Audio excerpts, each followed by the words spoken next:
What if I told you that some of the greatest pioneers of the National Football League didn't tea-sleep in luxury beds, didn't spend their mornings studying film, and didn't even train in high-tech gyms?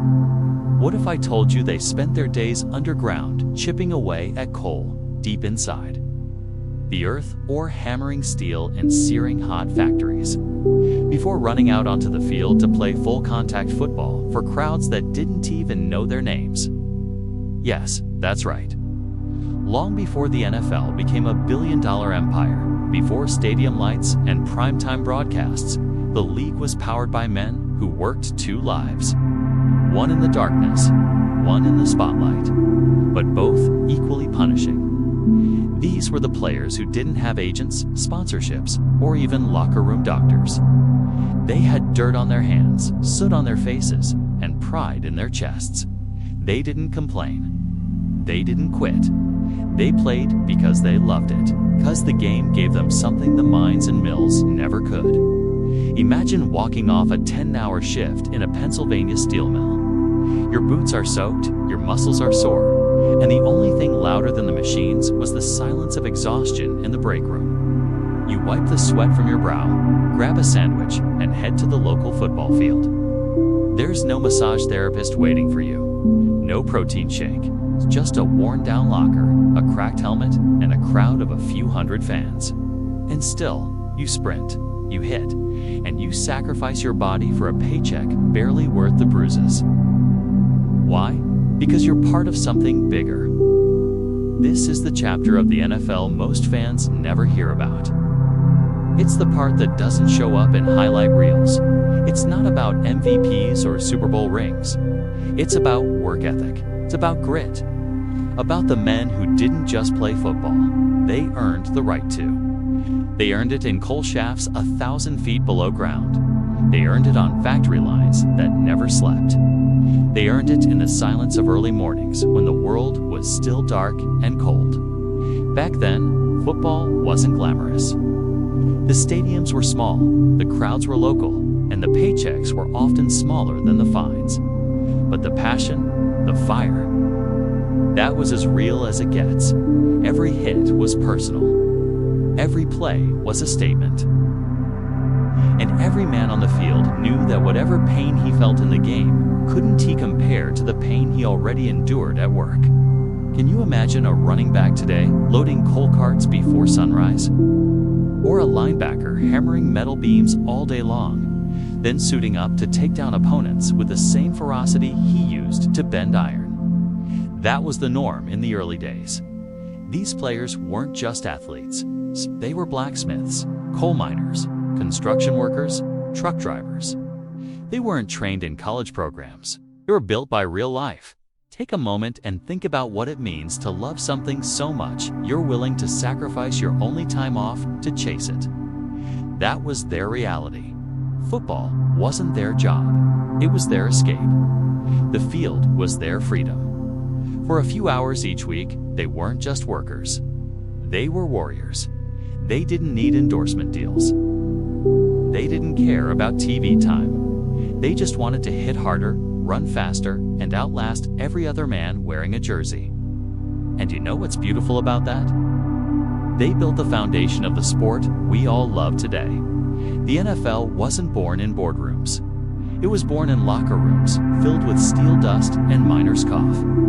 It was built by men who never asked for anything except a clean hit and a chance to prove themselves. They weren't playing for fame. They were playing for pride. When we watch the NFL now with its shining helmets and digital replays, with its 80,000-seat arenas and halftime shows, it's easy to forget that it all started with guys who didn't have the luxury of rest, who didn't recover in ice baths or fly private to away games. They took buses. They shared helmets. They taped their own injuries, and then they went back to work the next day. So here's the question. Do we honor them enough? Do we remember the names of the men who laid the bricks on which today's league stands? Because they were the heart and soul of early football. Their pain gave us progress. Their passion gave us tradition. And their stories are the reason the game means so much more than just winning or losing. This is not just a history lesson. This is a tribute. A celebration of the silent giants who ran full speed into opponents after spending the morning lifting steel, who didn't rest, didn't boast. They just showed up, again and again, with the same determination they brought to the job site. These were the men who lived in two arenas, one underground, one under the lights. They shaped America's game before America even knew how big it would become. They played with bruised bodies and full hearts. And in doing so, they gave us the greatest sports league in the world. And now, it's time to tell their story. Not with stats, but with soul. Not with drama, but with honor. Because when we celebrate today's heroes, we must never forget the legends who played with dirt on their cleats and fire in their souls.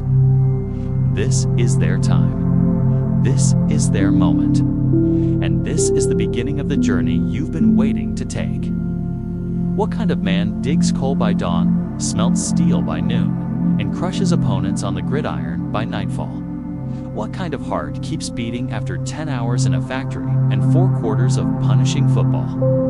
And what kind of soul calls this routine not a burden, but a blessing? This is not just the story of early football. This is the story of the men who built it. Men whose lives were a blend of fire, dirt, and iron. They didn't just play the game. They honored it with every scar, every bruise, and every broken finger that never saw a trainer's tape. Before multi-million-dollar contracts, chartered jets, and 24-hour sports coverage, football lived in the blood of the working class.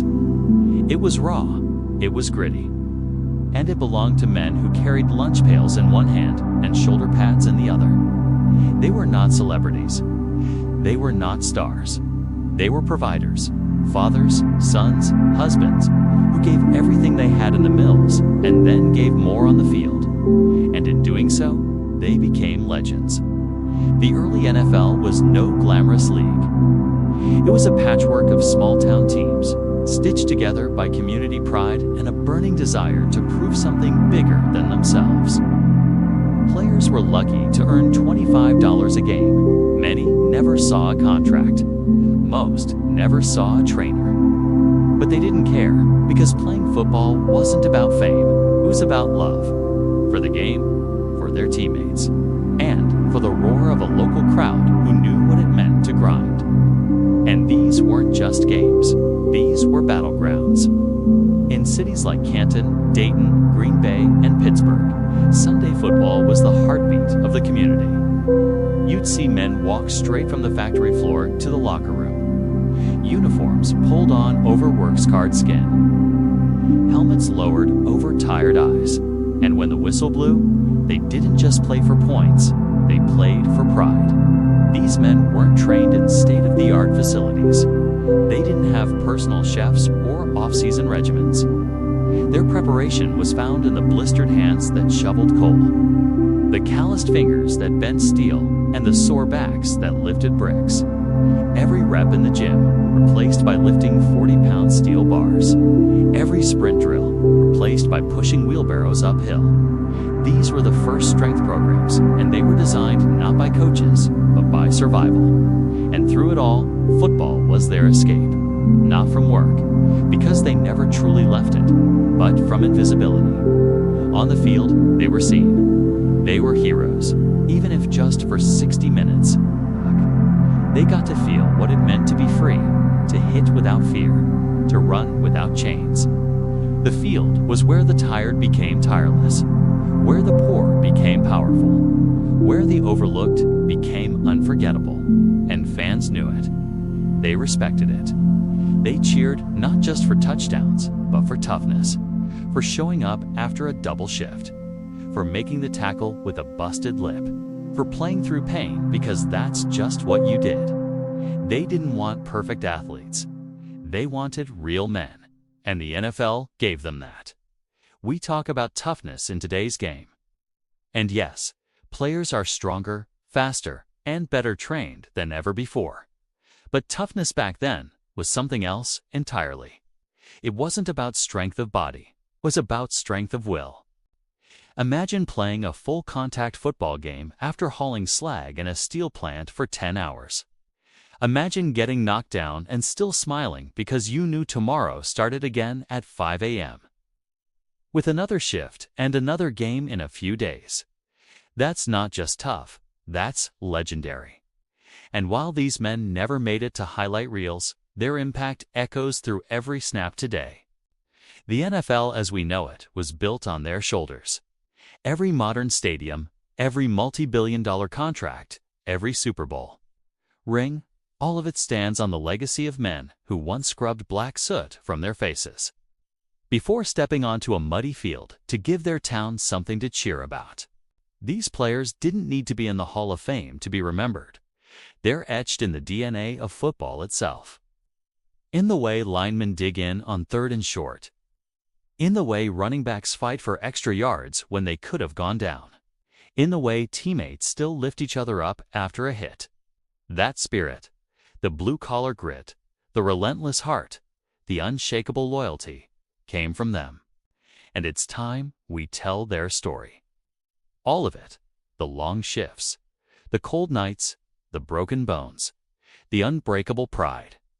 Because in celebrating their journey, we celebrate what football truly is at its core. Not a show, not a business, but a bond. A brotherhood. A fire that still burns in the hearts of every fan who knows the game ICE just played. It's earned. So welcome to this journey. You're about to meet the men who played both sides of the game and the clock. Who didn't have the luxury of rest but never made excuses. Who taught us that greatness doesn't begin in a stadium. It begins in a factory. In a mine, in the soul of someone who refuses to quit. This is not just a documentary. It's a tribute to the workhorses of football. To the men who didn't just live the game, they built it. One shift, one snap, one story at a time. Now, let's begin. Before the glitz of primetime television deals, before multi-million-dollar endorsement contracts, before the roaring stadiums with 80,000 fans chanting names, football was something raw. It was grit, sweat, and sacrifice. It was a second job, not a path to fame. And nowhere was this truth more vivid than in the lives of the NFL's earliest workhorses, those iron-willed men who didn't just play the game, but lived through something far tougher before they even stepped onto the field. In the industrial heartlands of America, the coal towns of Pennsylvania, the steel cities of Ohio, the iron ranges of Minnesota, young men learned early what labor meant. These weren't just players. These were sons of miners, sons of welders, sons of furnace workers. And often, they were miners, welders, and furnace workers themselves. Before they wore a jersey, they wore grime-stained uniforms, leather gloves, and helmets with lights, helmets for protection underground, not on the gridiron. Football in those days wasn't an escape from work. It was a continuation of it. In towns like Scranton, Johnstown, Canton, and Wheeling, high school and semi-pro games filled dusty fields with fans who themselves had just clocked out of double shifts. It wasn't a spectacle, it was survival. The players weren't seen as stars. They were reflections of every man in the stands, working-class warriors who proved that there was pride in pain, glory in grit, and honor in endurance. Men like Walt Kiesling, born in St. Paul, Minnesota in 1903, didn't come up in a world of celebrity quarterbacks and Instagram fame. Kiesling was the embodiment of the hard-nosed mentality of the time. Before he coached in the NFL for over 2 decades, he was a guard who dominated lines while carrying the aches of labor in his bones. He, like many, learned toughness not from drills, but from digging and hauling, lifting and grinding. The job didn't start at kickoff, started with the morning horn of the factory whistle. To understand these players is to understand America at its most industrious. In the early 20th century, coal was the lifeblood of industry, and the men who pulled it from the ground were heroes in their own right. Long before their names were printed in programs or announced over radio waves, these men knew what it was to sacrifice. The conditions were brutal. Narrow tunnels, collapsing walls,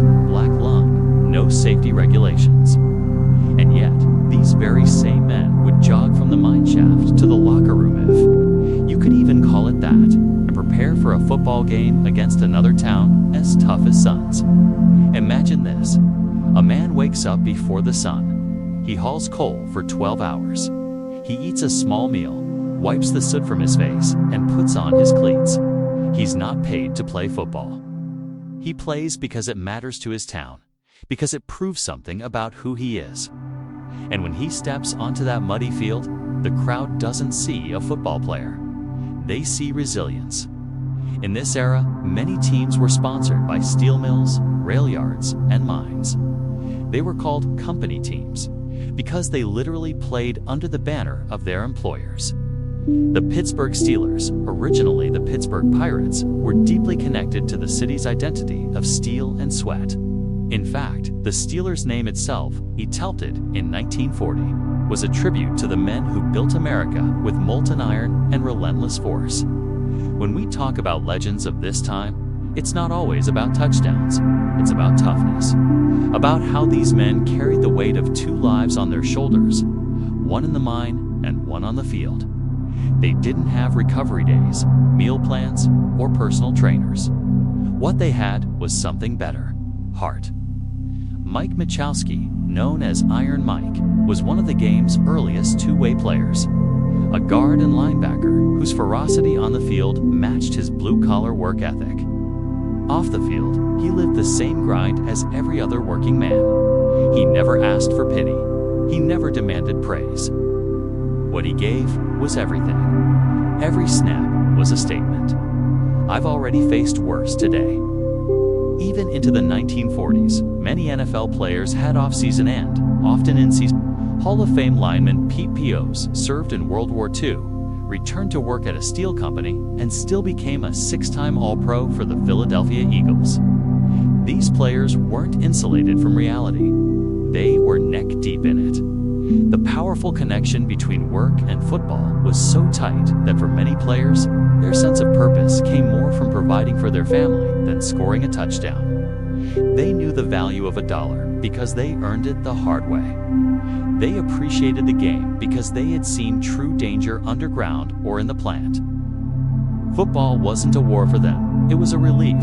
Let's talk about the fans too, because they were cut from the same cloth.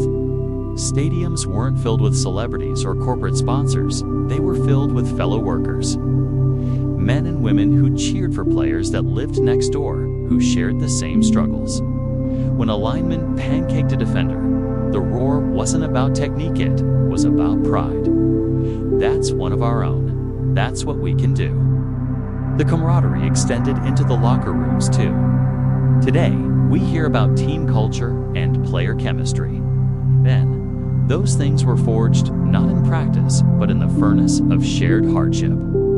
Players knew who had their back, not just because they showed up to practice, but because they had survived the same job site, the same injury, the same exhaustion. They were more than teammates. They were brothers.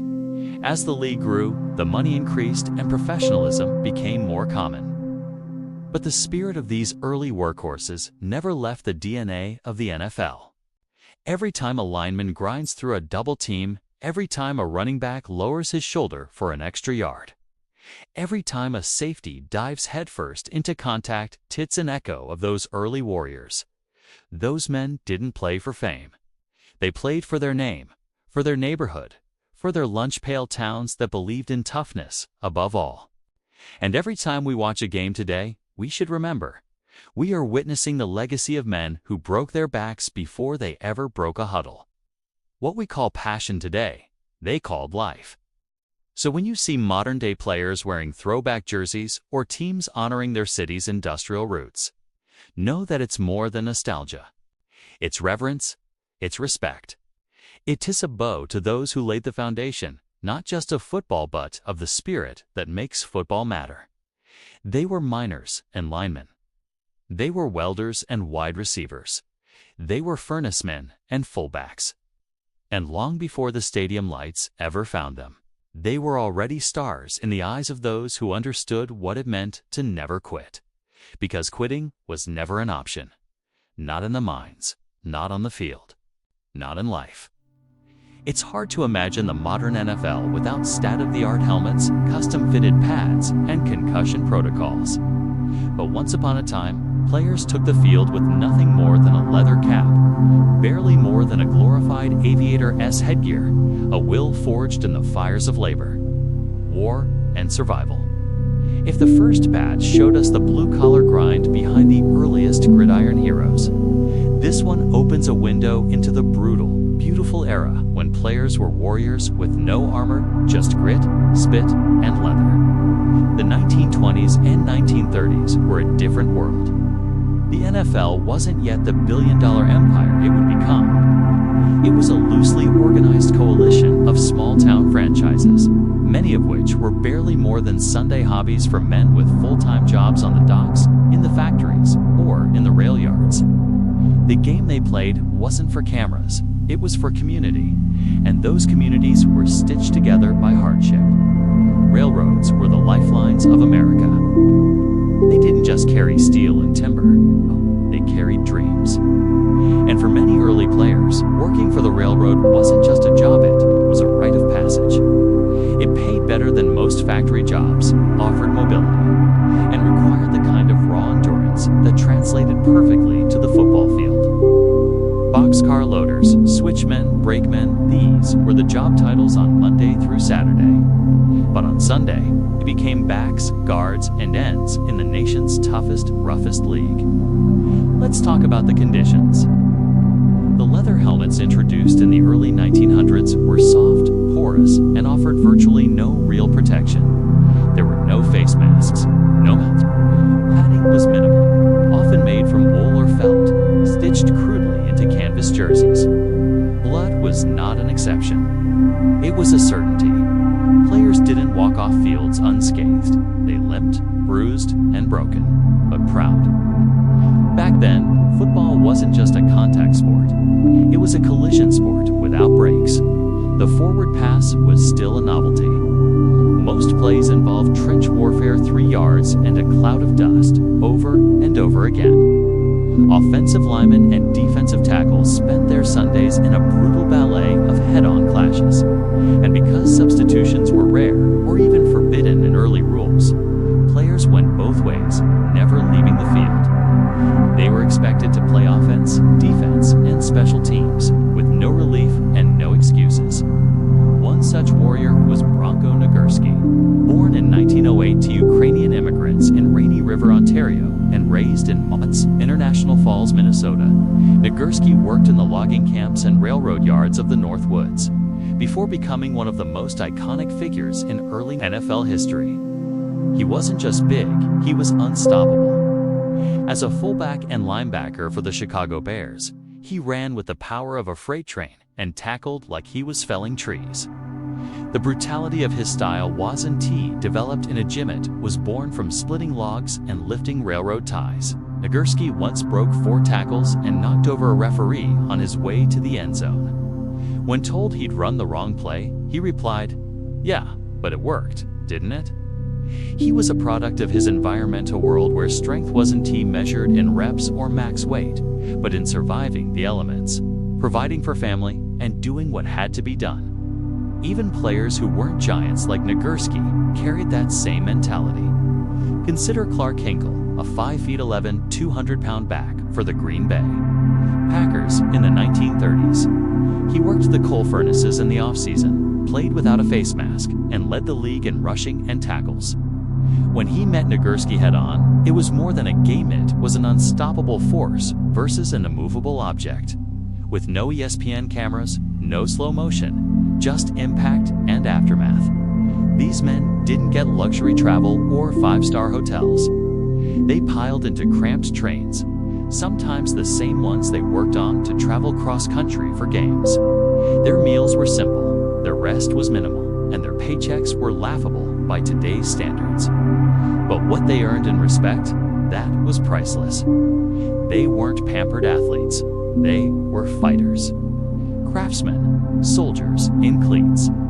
It's worth remembering how many of them had to work multiple jobs, some even during the season. There were players who worked night shifts at the mill, then showed up on Sunday afternoon to battle for 60 minutes, and they didn't complain.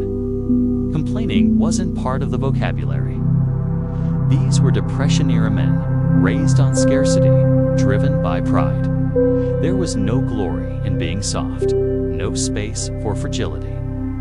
And the fans knew it. Spectators in those early days weren't just watching a sport, they were watching people like themselves endure the same trials. Only with a ball in hand, instead of a shovel or wrench. Team ownership wasn't about millionaires buying franchises for profit. It was about community leaders scraping together funds to keep the team afloat. The Decatur Staleys, who became the Chicago Bears, the Portsmouth Spartans, who became the Detroit Lions, and the Duluth Eskimos were all formed by civic pride, not corporate interest. Often, players were paid in cash, or sometimes not at all, if the gate didn't cover expenses. And yet, they kept playing. Why?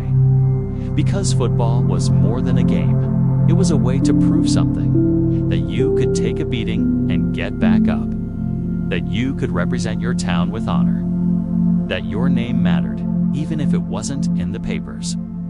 The brutality of that era forged lifelong bonds. Players didn't just respect each other. When a tackle came in high and the leather helmets cracked together, there were no complaints. Just a helping hand back up and another play to run. In a world that hadn't yet discovered concussion protocols, what kept these men going wasn't ignorance, 'twas courage. Imagine playing on a frozen field with no heating benches, no sideline doctors, no media to praise your sacrifice. You're bleeding, limping, exhausted, but the game isn't over. And quitting, that's not an option. Because when your teammates are ex-railroad workers, miners, and war vets, they expect you to stand tall even if you're on your last leg. That's the ethos that shaped the NFL's early decades. It wasn't about records or stats. It was about character. The legacy of those men is still visible today. Not in the helmets or shoulder pads, which have changed drastically, but in the toughness that fans admire, the spirit of playing through pain, the desire to carry on regardless of circumstance. Every time a player today pushes through adversity, they are unknowingly honoring a generation that didn't have choice, they simply endured. And perhaps that's the greatest tribute. Not the bronze busts in Canton, not the highlight reels, but the memory of a time when players worked by day, fought by night, and wore leather helmets as both armor and badge of honor. They didn't play for lights, they played for legacy. They came back from the front lines with eyes older than their years.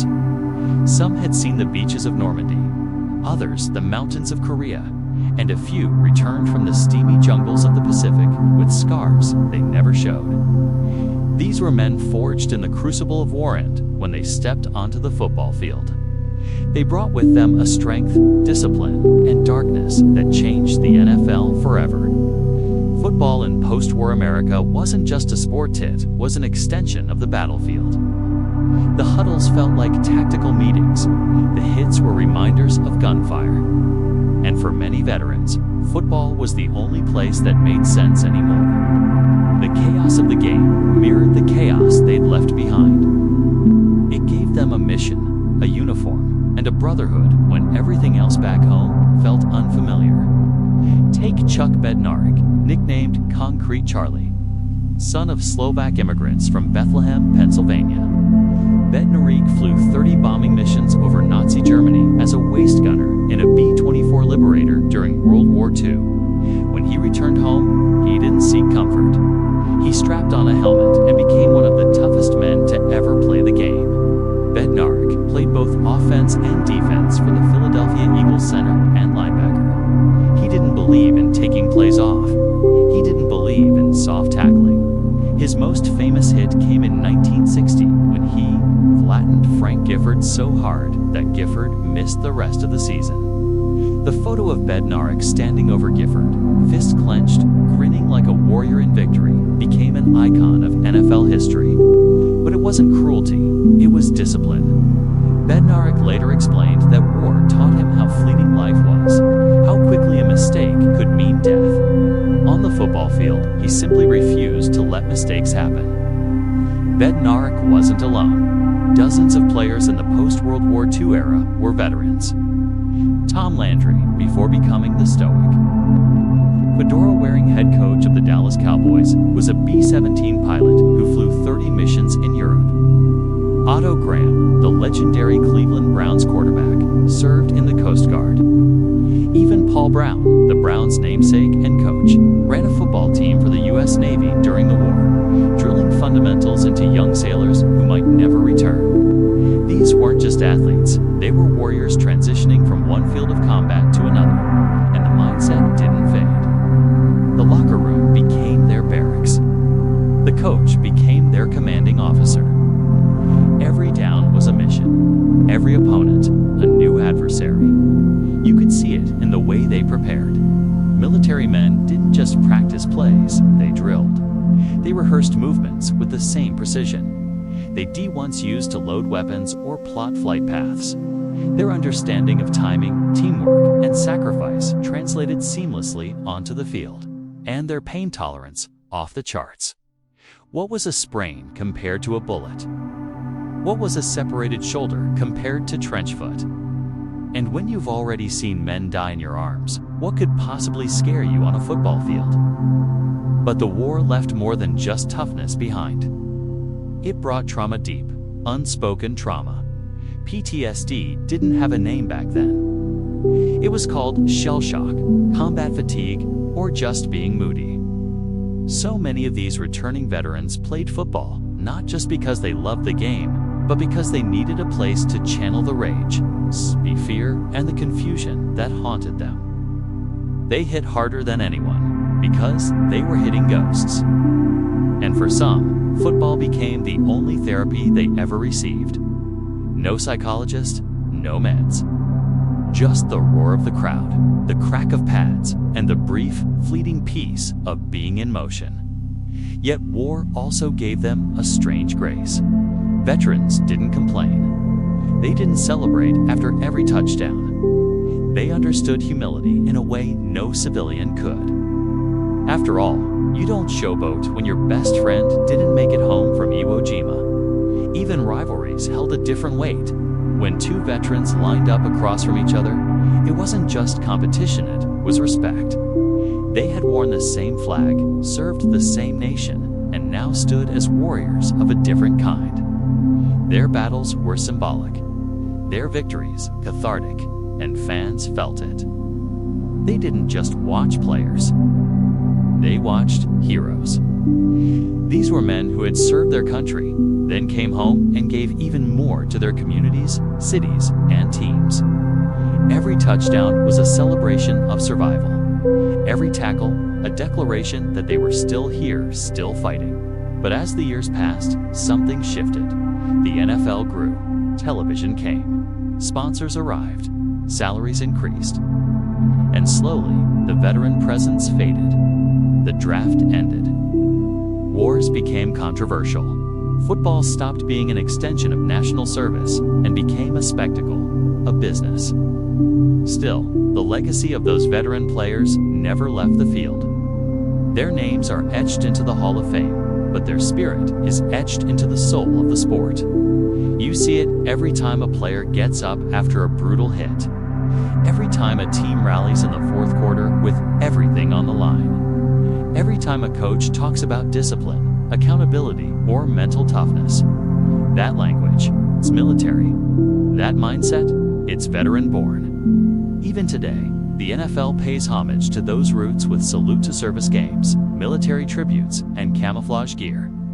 But none of it compares to the raw truth of those early decades when real soldiers walked onto the field not as symbols, but as players, as men, as teammates. They weren't just survivors of war, they were builders of a game that mirrored the trenches. Every snap was a test of nerves, every drive, a mission. And they didn't play for glory, they played for purpose.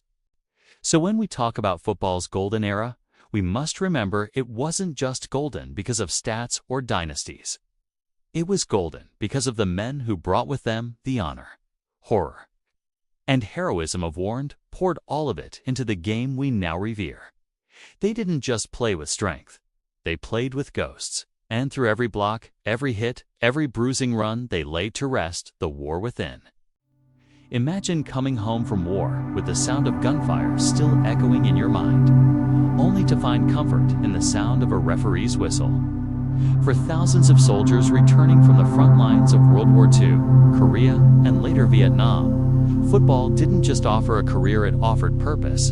It gave them structure, adrenaline, team spirit, and most importantly, healing. What they found on the gridiron was not violence, it was redemption. You see, the battlefield takes something from a man. It changes his rhythm, rewires his instincts, and leaves a deep craving for belonging. Many war veterans who returned with medals also returned with silence. Not the kind you hear, but the kind you feel inside. Football shattered that silence. The roar of the crowd, the energy of the locker room, the crisp smell of freshly cut turf, it all became a sanctuary. Every drill reminded them of the routine they once had in the barracks. Every playbook brought back the discipline of military planning. And every teammate, someone they could count on. No more foxholes, no more flares in the sky, just playbooks, cleats, and strategy. One of the most beautiful examples of this transformation came from Rocky Bleer, drafted by the Pittsburgh Steelers in 1968. His NFL dream was cut short when he was drafted again, this time into the U.S. Army. He served in Vietnam and was gravely wounded by a grenade and rifle fire, leaving many to believe his career was over. But Bleer didn't accept that. He endured surgeries, rehab, and unthinkable pain, and made a full return to the NFL. He didn't just return, he became a four-time Super Bowl champion. Bleer's journey wasn't about defying odds. It was about embracing purpose. He proved that a man's story doesn't end in war, it evolves. And for Bleer, football became a second battlefield, but this time, one that offered joy, not destruction. These veterans-turned-players never talked much about what they'd seen, but their presence was profound. They brought a different energy into the locker room. Younger players looked up to them. Coaches respected them. Journalists often noted their humility. They weren't there to show off, they were there to serve. And serve they did on and off the field. Many veterans used their platform as NFL players to give back to their communities. They started youth camps. They spoke at schools. They helped fellow soldiers transition back into civilian life. For them, football wasn't just about winning games, it was about inspiring others to rebuild. But perhaps the most striking thing was how these men viewed pain. Pain didn't scare them. They'd already endured the unimaginable. A dislocated shoulder. Just tape it up. A broken finger. They'd play through it. Compared to crawling through the mud under enemy fire, an NFL snap was manageable, live and welcome. And that quiet toughness became the bedrock of what NFL culture revered for decades. Grit, endurance, heart. Another legend with military roots was Ralph Wilson Jr., the founder and longtime owner of the Buffalo Bills. A Navy man during World War II.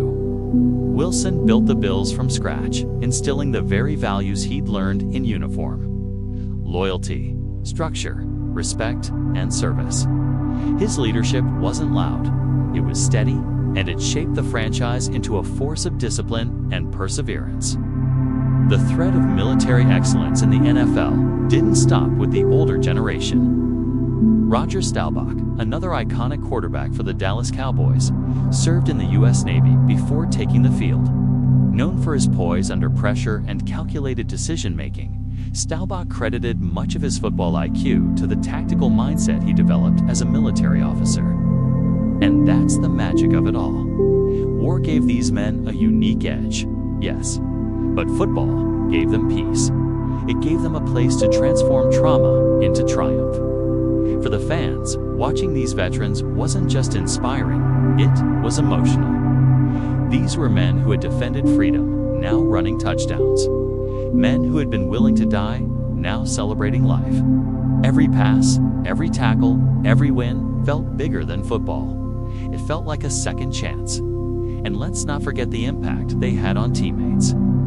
Young rookies entering the NFL with big contracts and bigger dreams quickly learned humility. Standing next to someone who had stormed a beach or carried a wounded brother through enemy lines. It brought perspective. It brought unity. The veterans weren't just players, they were pillars. Their leadership didn't need shouting. It came in the way they showed up early. The way they took losses without excuses. The way they mentored others without seeking credit. They led by example because that's what soldiers do. Even today, long after their cleats are hung up, the echoes of those veterans still ripple through the league. The NFL honors veterans every year during its Salute to Service campaign. But the truth is, the greatest honor isn't in a patch or a commercial, it is in the DNA of the game itself. Every time a player digs deep in the fourth quarter.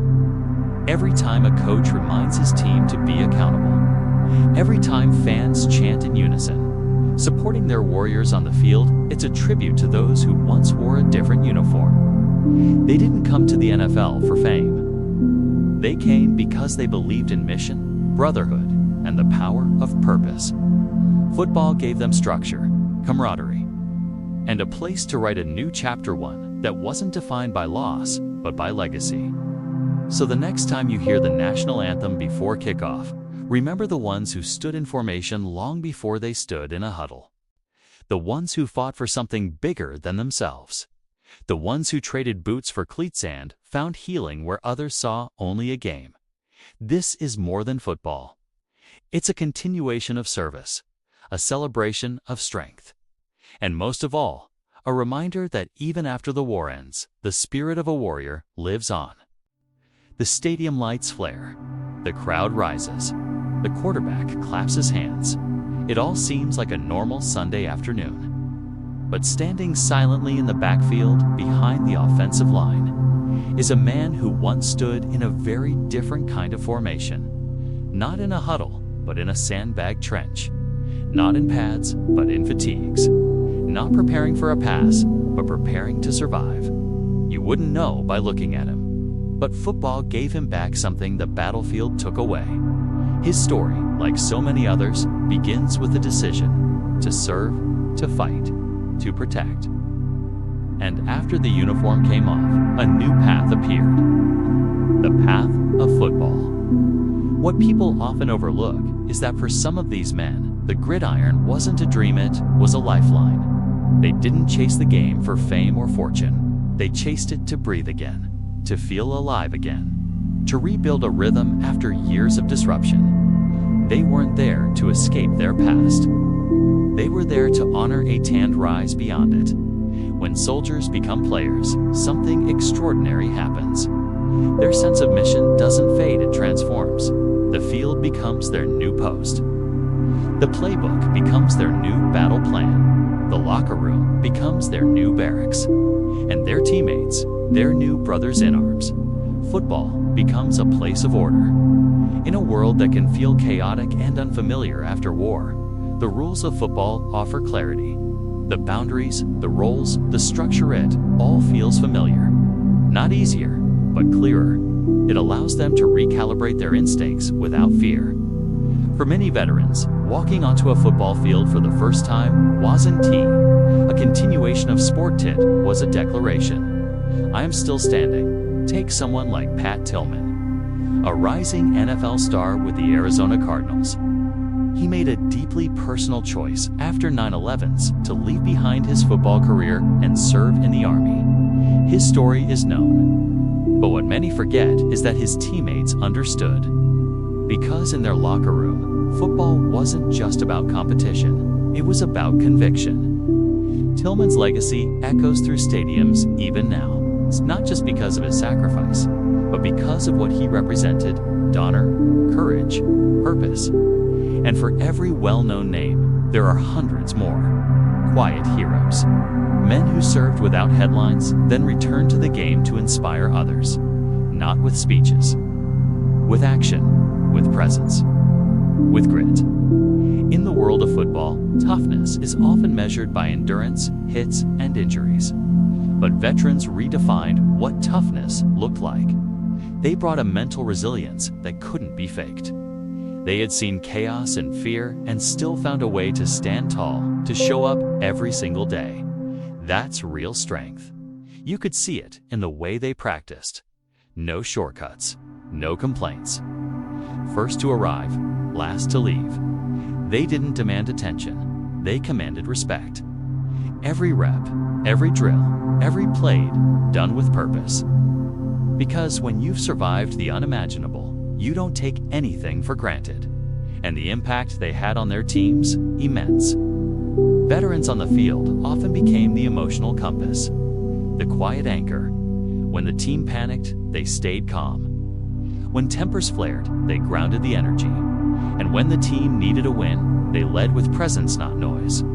Their stories touched fans in ways beyond the game. These men weren't just athletes, they were reminders of resilience. Reminders that pain doesn't have the final say. That loss isn't the last chapter. That the human spirit, when given a chance, always finds a way to rise. In one instance, a veteran-turned-player was invited to speak at a high school where many students had lost hope. He didn't talk about touchdowns. He talked about discipline, about waking up with intention, about rebuilding your life one habit at a time. That day, the locker room stretched far beyond the NFL. It reached into communities, into hearts, into lives that needed a spark. And that's the power of these men. They didn't just bring military values into football. They brought football back into life. For many veterans, stepping onto the field became a second beginning, a chance to rewrite their story, to show that you can endure trauma and still choose joy, that you can carry scars and still wear a smile, that you can come from darkness and still walk into the light. Even in retirement, their impact grows. Some become coaches, mentoring young athletes not just on technique, but on mindset. Others become speakers, authors, or advocates, pushing for better mental health resources for veterans. And some just live quietly, continuing to be examples of humility, perseverance, and gratitude. The NFL may be a league of competition, but these men turned it into a league of compassion. Their presence reminded everyone from rookies to fans that the real win is not in lifting a trophy, it's in lifting each other. Football gave these veterans a platform, but they used it for something much greater than sport. They used it to heal, to connect, to serve. Again, because service doesn't stop when the uniform comes off. It evolves. One day, a young fan asked a veteran player, "Were you scared when you went to war?" The player smiled gently and said, "Yes, but I went anyway.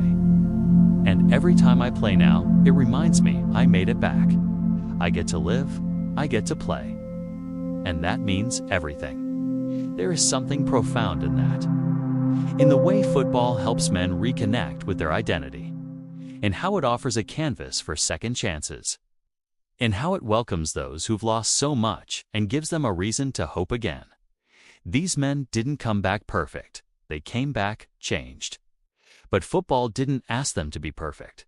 It asked them to show up, to be part of something bigger than themselves. And that's exactly what they needed. So as we watch the game unfold every Sunday, let us look a little deeper. Let us see the hearts beneath the helmets. Let us honor the quiet warriors who once stood on foreign soil and now stand on a field of green, not just to compete, but to live. This is more than a game. This is redemption. Rebuilding, remembering. Helmet on. Past behind. Purpose forward. Imagine a man standing at midfield, surrounded by noise, lights, cameras, and tens of thousands of fans. Now imagine that same man, just a few years earlier, standing under desert stars in absolute silence. His boots buried in sand, eyes scanning the horizon for threats. Different landscapes, different battles, and somehow both demand the same kind of strength. When military veterans step into the world of football, they don't see it as starting over. They see it as continuing forward. They aren't escaping their past, they're building upon it.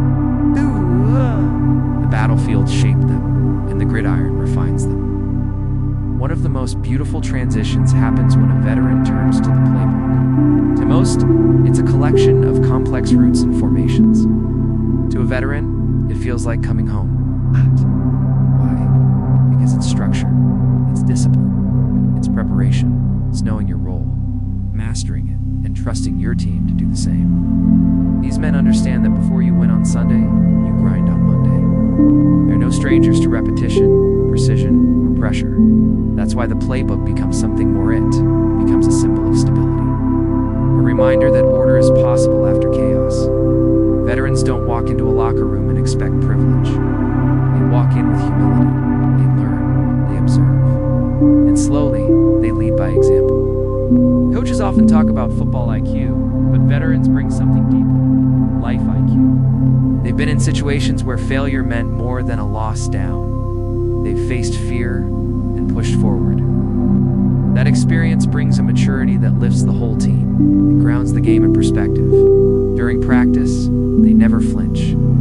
Loud noises, last-minute changes, physical strain, none of it shakes them. In fact, they thrive under pressure. They've trained for moments where timing was everything and every second counted. So when it's 4th and goal with the clock winding down, their heart rate stays steady because they've seen pressure. This isn't fear. This is football. There was once a coach who said, "He doesn't say much, but when he talks, everyone listens." He was referring to a lineman who had served 2 tours overseas. That player didn't motivate with hype. He motivated with stillness, with calmness, with authenticity. His teammates leaned in not because he shouted, but because he had something real to say. The transition from soldier to athlete is not without challenge. But football, at its best, becomes therapy. It becomes a space where emotions that are hard to express can be translated into effort, into movement, into growth. When a veteran is handed a helmet, it's not just equipment, it's trust. It says, "You belong here." That small gesture can carry more weight than most realize. And over time, the game does something extraordinary. It starts to reconnect pieces of identity that may have been fractured. It reminds these men that they are not broken, they are built. Built to withstand, built to adapt, built to rise again. Football teaches recovery.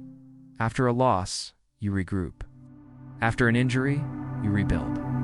After a mistake, you reset. That mindset perfectly matches the resilience veterans already carry. They know how to rebuild. They've done it before. And in football, they do it again, only this time in front of cheering fans, under bright lights, surrounded by a team that trusts them. Their presence also shifts the locker room culture. Suddenly, arguments become smaller, grievances fade quicker, because when someone who's seen combat stands beside you, you remember what really matters: brotherhood, discipline, respect. The playbook becomes a sacred text in this environment. Veterans don't just memorize it, they honor it. Each page is an opportunity, a challenge, a call to be better. They study, absorb, and execute. Not because they have to, but because they want to. They don't coast, they commit. And what's remarkable is how often they lift others while doing it. You'll often see a veteran helping a rookie after practice, walking through plays, giving quiet advice, sharing how to stay mentally strong in the face of failure. These moments don't make headlines, but they build legacies, because leadership doesn't always wear a captain's patch. Sometimes it just wears respect. One linebacker, who had once led a squad overseas, found himself guiding a struggling teammate through a difficult season. Not by lecturing, by listening, by sharing stories from service that made football struggles feel manageable. A teammate later said, "He saved my career without even knowing it." That's the hidden strength of veterans in the league. They show that your past doesn't have to define your limits. It can define your foundation. They bring a mindset that elevates the team. No excuses, no blame, just accountability. That spirit spreads. Soon, you see teammates pushing harder, staying longer, and showing up more focused.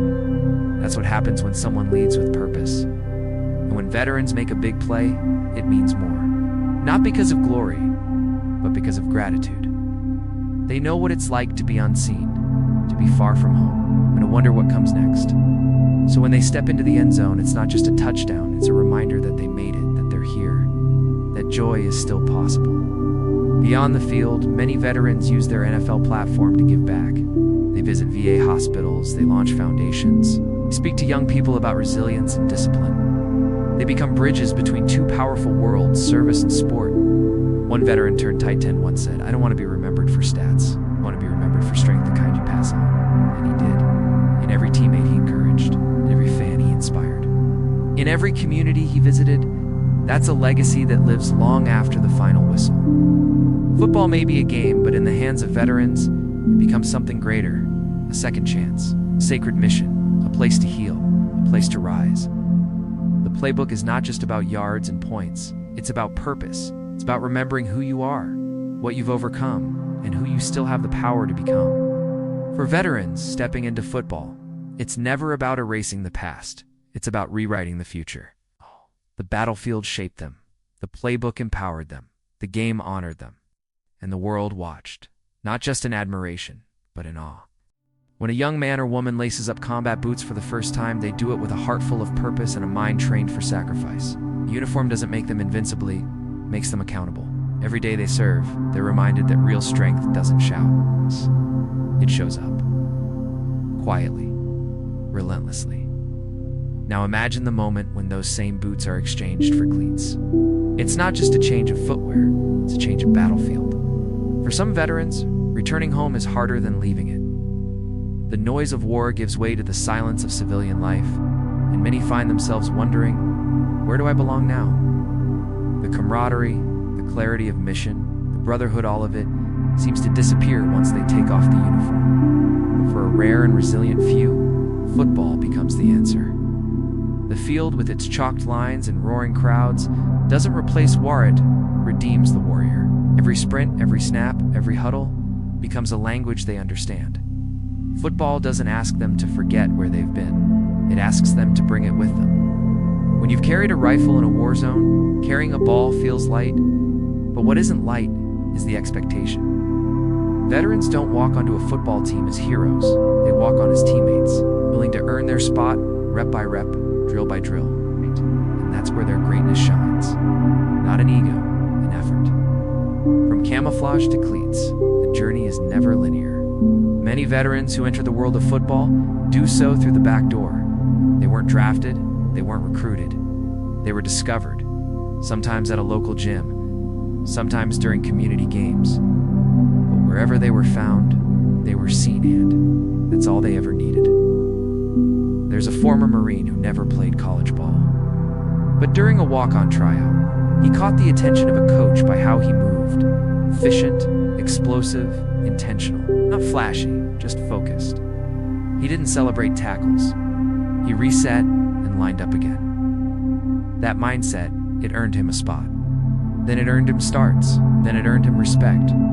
Veterans who transition into football often carry something intangible. Coaches see it.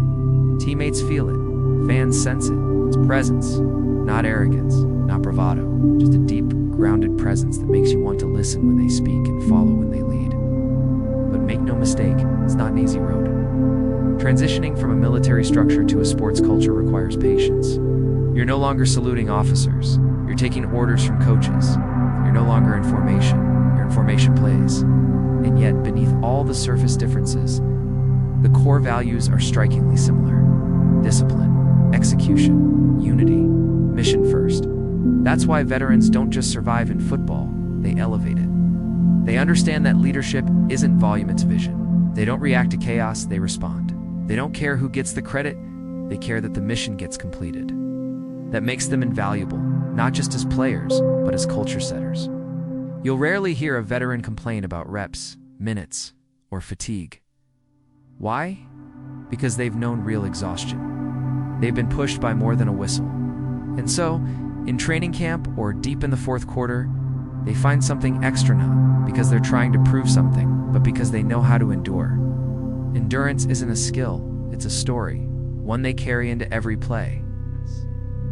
There was once a wide receiver who had served in the Air Force. He wasn't the tallest or the fastest, but his routes were flawless. When asked how he ran with such precision, he smiled and said, "When you've landed aircraft in sandstorms, footwork becomes sacred." That's the kind of perspective veterans bring. A seriousness about the small things, a deep respect for the craft. And that seriousness earns loyalty, not just from teammates, but from communities. Fans love a comeback story. But more than that, they love a story rooted in truth. Veterans who make it to the football field don't sell an image. They reveal a journey. A journey filled with pain, with perseverance, with pride. And every time they step on the field, they remind the crowd that the uniform they once wore is still with them. In every block, every tackle, every play. What makes their stories even more compelling is what they do off the field. Many use their platform to advocate for other veterans, those still fighting battles no one sees. PTSD, isolation, unemployment. These are not sidelines issues. They are daily struggles. And athletes who've lived both lives, the military and the NFL, become powerful bridges between two often disconnected worlds. They visit wounded warriors. They speak at schools. They raise funds. They build support networks, not for applause, but because they know the cost of silence. They know how easily a veteran can slip through the cracks. And so, with cleats on their feet and microphones in their hands, they speak up, because leadership doesn't retire, it just finds new arenas. Their presence in the league isn't symbolic, it's transformative. They bring clarity when things get messy. They bring calm when tensions run high. And most importantly, they bring humility. One coach once said, "He doesn't just make the team better, he makes the locker room better. He makes people better." Now that he was a former Navy medic turned special teams player, he didn't play every down, he didn't fill stat sheets, but he showed up every single day. With consistency, with class, with character. That's what football gets when it embraces veterans. Men who've already been tested in ways most can't imagine, now bringing that same resolve to every snap. And over time, something beautiful happens. The game doesn't just help them heal, it helps them thrive. They rediscover purpose, they reclaim identity. They prove to themselves and to others that life after the uniform is not the end. It's the next mission, because there's still work to do, still goals to chase, still teams to lead. And maybe, just maybe, the roar of the stadium becomes a new kind of battle cry. Not one rooted in war, but in triumph, in possibility, in peace. The journey is rarely easy. The journey is rarely easy. But it is always worth it. There's a difference between being a teammate and being a brother. In the NFL, chemistry can be the edge between greatness and collapse. Talent fills every locker room, but not every team has unity. Not every group of men knows how to put ego beneath mission, how to suffer together, win together, and most importantly, lose together with dignity. But when a veteran enters that space, something subtle yet seismic shifts. He's not there for flash. He's not there for fame. He's there to serve again. And the battlefield may now be green turf instead of foreign soil. The warrior code still pulses beneath the surface, because military mentality never gets turned off. It doesn't retire when the uniform comes off or when the stadium lights come on. It becomes part of how they breathe, how they move, how they think. In the locker room, that mindset becomes contagious. Veterans who step into the NFL bring with them an inner discipline that doesn't need attention. They don't shout about being early to practice, they just are. They don't demand others work harder, they simply never stop. Their silence speaks. Their actions teach. Their commitment commands. It starts with posture. Veterans carry themselves with stillness, precision. They're not swayed by chaos or thrown off by pressure, because they've already been where chaos is real, where pressure means lives, not points. So when the game clock winds down, or the media storms in after a bad loss, they become anchors. They remind the room what matters: execution, accountability, unity. That's leadership, not the loud kind, but the lived kind. And teammates notice, even those born into the game, even the stars who never wore a uniform, but feel drawn to the gravity of someone who has. Because respect doesn't come from highlight reels, it comes from character. A former Green Beret once said it best when asked what made him different in the NFL locker room. "I didn't play for applause. I play because I still believe in the mission. The mission might now be a championship, but the commitment is the same."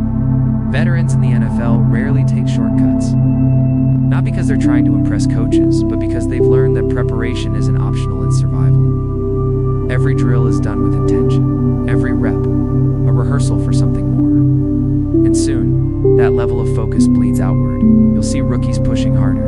You'll hear less complaining. You'll feel a sharper edge during practice.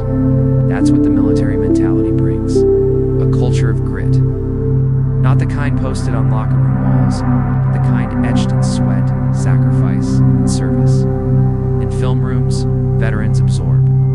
They don't just look at plays, they look at patterns. They understand recon. They understand strategy. Reading a defense is no different than reading terrain, adapting mid-play. That's instinct for someone who's had to adapt mid-mission. Football is fast, so is combat.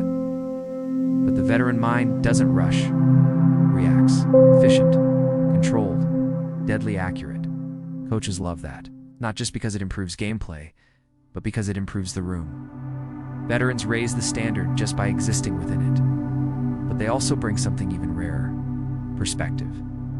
When you've seen brothers fall in battle, a dropped pass doesn't shake you. When you've written goodbye letters in a tent at 2 a.m., criticism from fans doesn't pierce your soul. Veterans don't diminish the game, they elevate it by placing it in its proper light. So when a team is in crisis, when egos flare, tempers boil, or losses pile up, the veteran voice becomes invaluable. It cuts through noise, it restores order, not with threats, but with truth. Because they've led men into danger, and now they lead them through doubt. One team captain, a decorated Army Ranger turned offensive lineman, once held a players-only meeting after a crushing loss. He didn't yell. He stood in front of the team and simply said, "We all signed up for this, so we finish what we start." That line stayed with the team. It became their motto.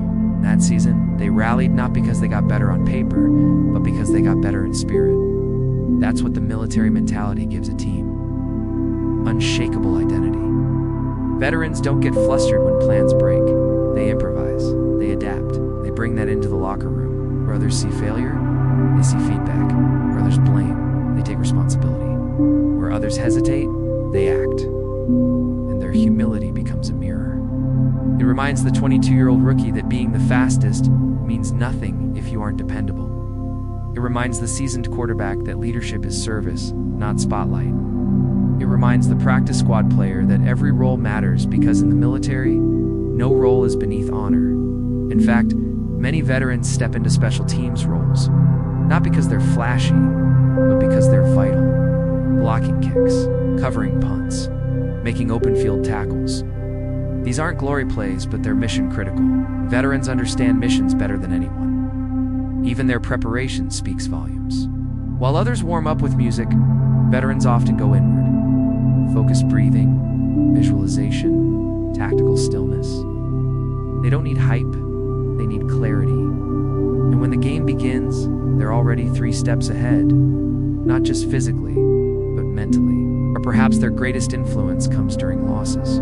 Not in the locker room speeches or press conferences, but in the quiet aftermath. When morale dips, when fingers get pointed, when energy fades, that's when the veteran steps in, not to bark orders, but to hold space. To remind teammates that one game doesn't define a season, that one mistake doesn't define a man, because they've known real failure and real recovery. And when they speak of resilience, it's not a slogan, it's a story. Of the friend they lost in Kandahar, of the convoy that went wrong, the nights they questioned everything, and how despite all of it, they came home. Now play this game with a gratitude that few can comprehend. That's why their influence is so profound, because they don't just bring strength, they bring perspective, they bring history, they bring heart. And in a league often driven by stats, contracts, and headlines, veterans bring something that can't be measured: honor. Honor in how they train, honor in how they play, honor in how they lift those around them. The locker room may be full of music, noise, and movement, but somewhere in the corner, a veteran tapes his wrists, quiet, steady, intentional, and that quiet man is often the reason. The room holds together when the pressure comes, because his mentality is forged in fire, and that fire now lights the way. In stadiums packed with roaring fans, under lights bright enough to blind, some battles still remain completely unseen. They're not televised, not mentioned in post-game interviews, not charted in analytics, but they raged quietly, endlessly, in in the minds of men who've lived to life's soldier and player. PTSD doesn't care about shoulder pads. It doesn't respect game days. And for many military veterans who've stepped into the NFL, the loudest collisions are not helmet to helmet, but memory to memory. It can start with a smell. Grass on a cold morning, the sharp tanks of sweat in the locker room, sudden loud pop from a celebratory firework near the field. And just like that, they're not in the stadium anymore. They're back. Back in a Humvee, rolling through hostile terrain, back in a tent, listening for incoming fire. Back in a moment they prayed would stay behind them, but never quite left. Football demands focus, split-second decisions, muscle memory. But PTSD fractures focus like shattered glass, making simple things, overwhelming and loud moments unbearable. Veterans in the NFL aren't just learning playbooks. They relearning how to exist in a world that doesn't fully understand what they've seen, or what they now carry, and many carry it in silence. Because locker rooms, for all their camaraderie, aren't always built for vulnerability. You can laugh about injuries, you can curse through pain, but mental wounds will still struggle to find oxygen in a room designed for toughness. So veterans bottle it. They throw themselves harder into training, into discipline, into preparation. Not because they're machines, but because structure is safety, routine is grounding. A schedule feels like control in a world where their mind is constantly rewinding. But even then, the nights are long. Some can't sleep without medication, some can't sleep at all. Nightmares aren't poetic, they're violent, full-body experiences where the body remembers trauma, even if the mind tries to forget it. And when they wake up, drenched in sweat, they have to lace up cleats and become someone's idol for 3 hours. And no one knows, because the NFL isn't built to diagnose PTSD. Coaches aren't trained to spot the 1,000-yard stare. Teammates may feel something's off, but in a culture that still conflates strength with silence, few ask questions that go deeper than you could. So the veteran nods, lies, pushes through, and some days, that's enough. Other days, it's not. Practice can be a minefield. A yelling coach, triggered memory, a joke taken the wrong way, a flashback in the middle of a drill. It doesn't happen every day, but when it does, it costs everything. The brain goes red. Time slows. Breathing spikes. The past pours in like smoke through a broken door. And yet, somehow, they stay in the game. Not because they're healed, not because they're superhuman, but because they've trained themselves to function in dysfunction. They did it in combat. Now they do it on the field. But that doesn't mean it's sustainable. Many veterans in the NFL struggle with mental health in silence for years before seeking help. Else some never do. Else some mask it with alcohol. With pills, with rage, with detachment. When the season ends and the roar dies down, the darkness creeps in louder. The transition from war zone to stadium is jarring enough, but the shift from stadium to silence, that's where PTSD can metastasize, because football was a lifeline. It gave structure, purpose, identity, camaraderie, sweat, battle. It was the only thing that felt close to what they lost when the military chapter closed. But the game doesn't last forever. And when that chapter ends too, many are left staring into a void. No mission, no uniform, no team, just memories and expectations. That's when PTSD becomes more than a whisper. It becomes the only voice in the room, and for some, it becomes fatal. The suicide rate among veterans is already tragic. But among those who feel like they've failed in both arenas, military and NFL, the guilt becomes suffocating. Wonder why they made it back when others didn't. Why they can't find peace when others seem fine. Why no one ever warned them that surviving would be the hardest part. But not all stories end in darkness.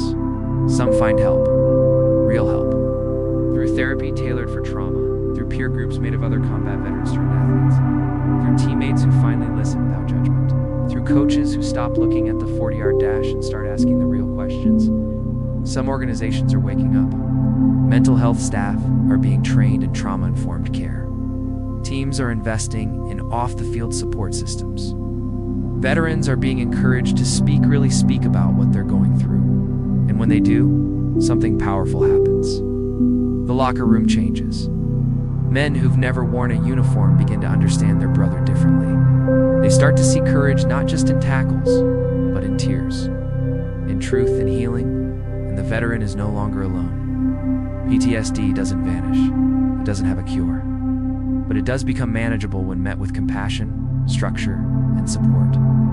One NFL vet, a former Marine, described it like this: "The war took pieces of me I'll never get back.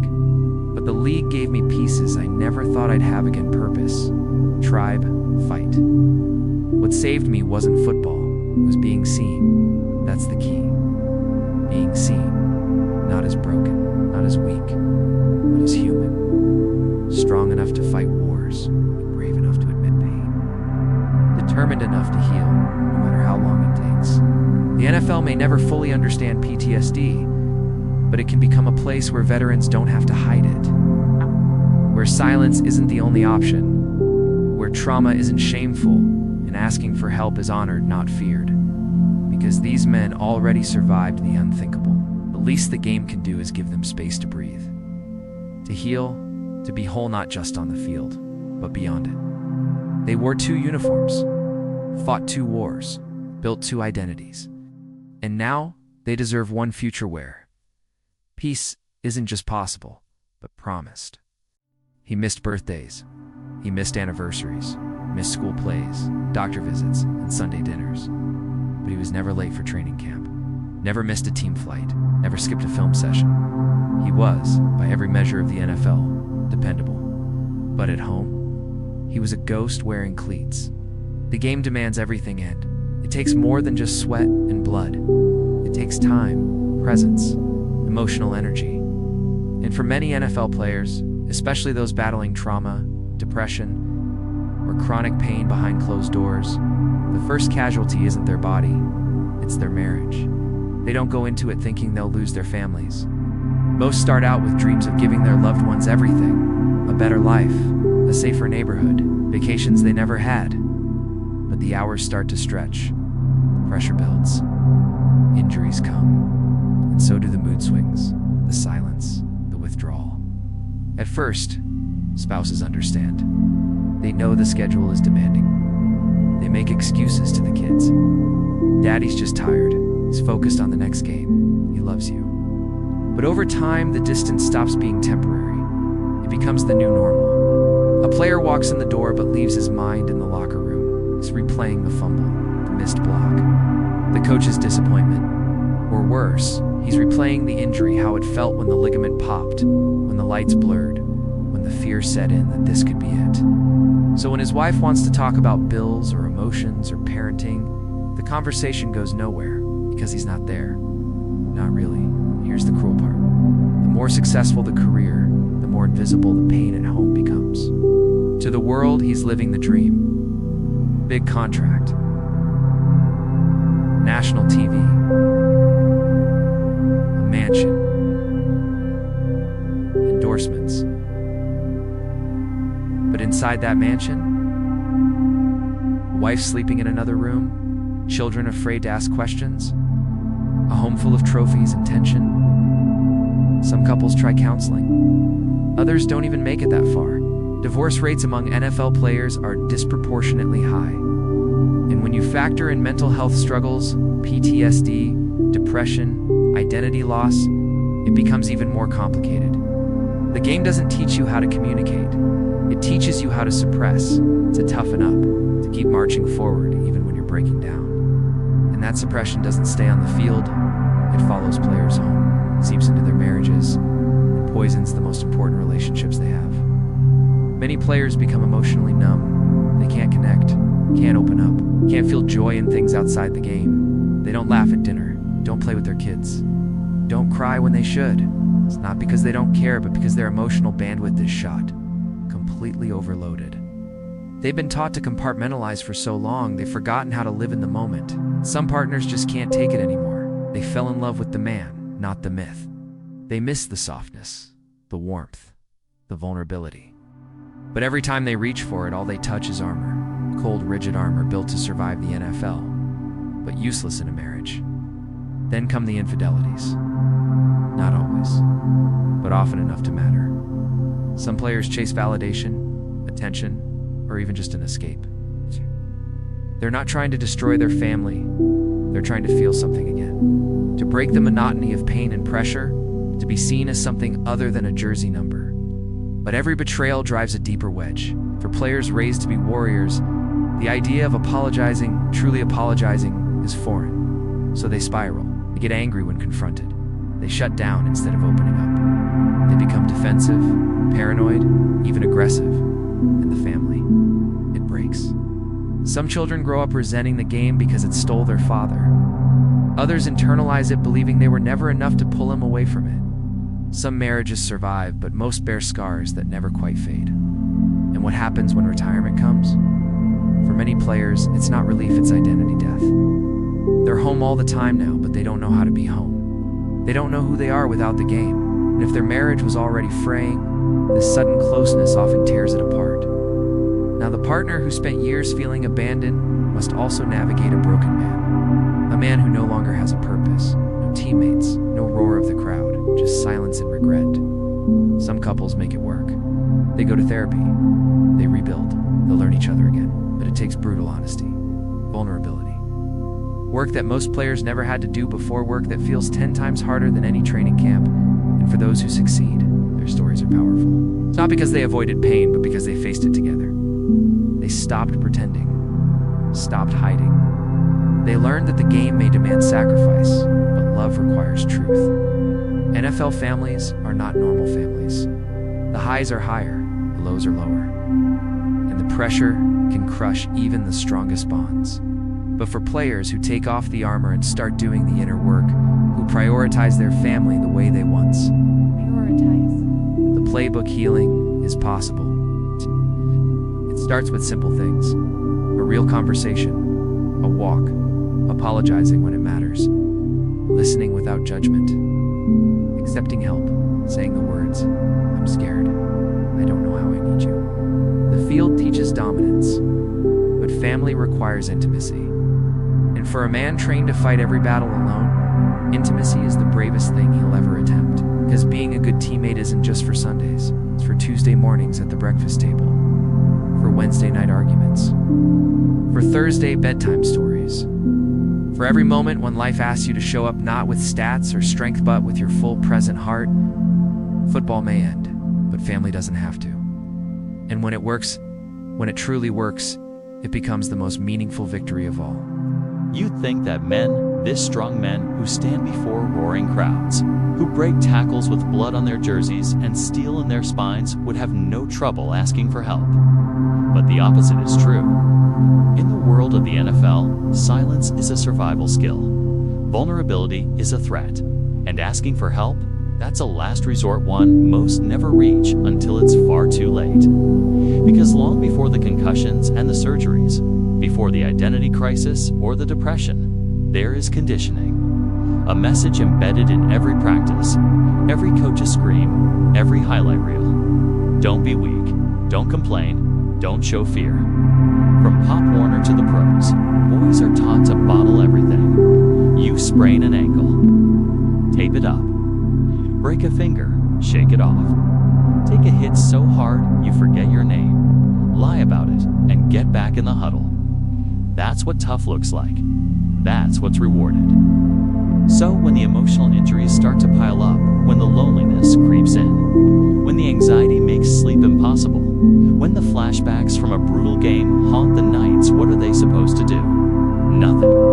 Absolutely nothing. Because even today, in 2025, the NFL is still a world where talking about mental health can cost you your spot. A player who opens up risks being labeled as soft. Coaches may call him a distraction. Teammates may avoid eye contact. Executives may quietly push him out.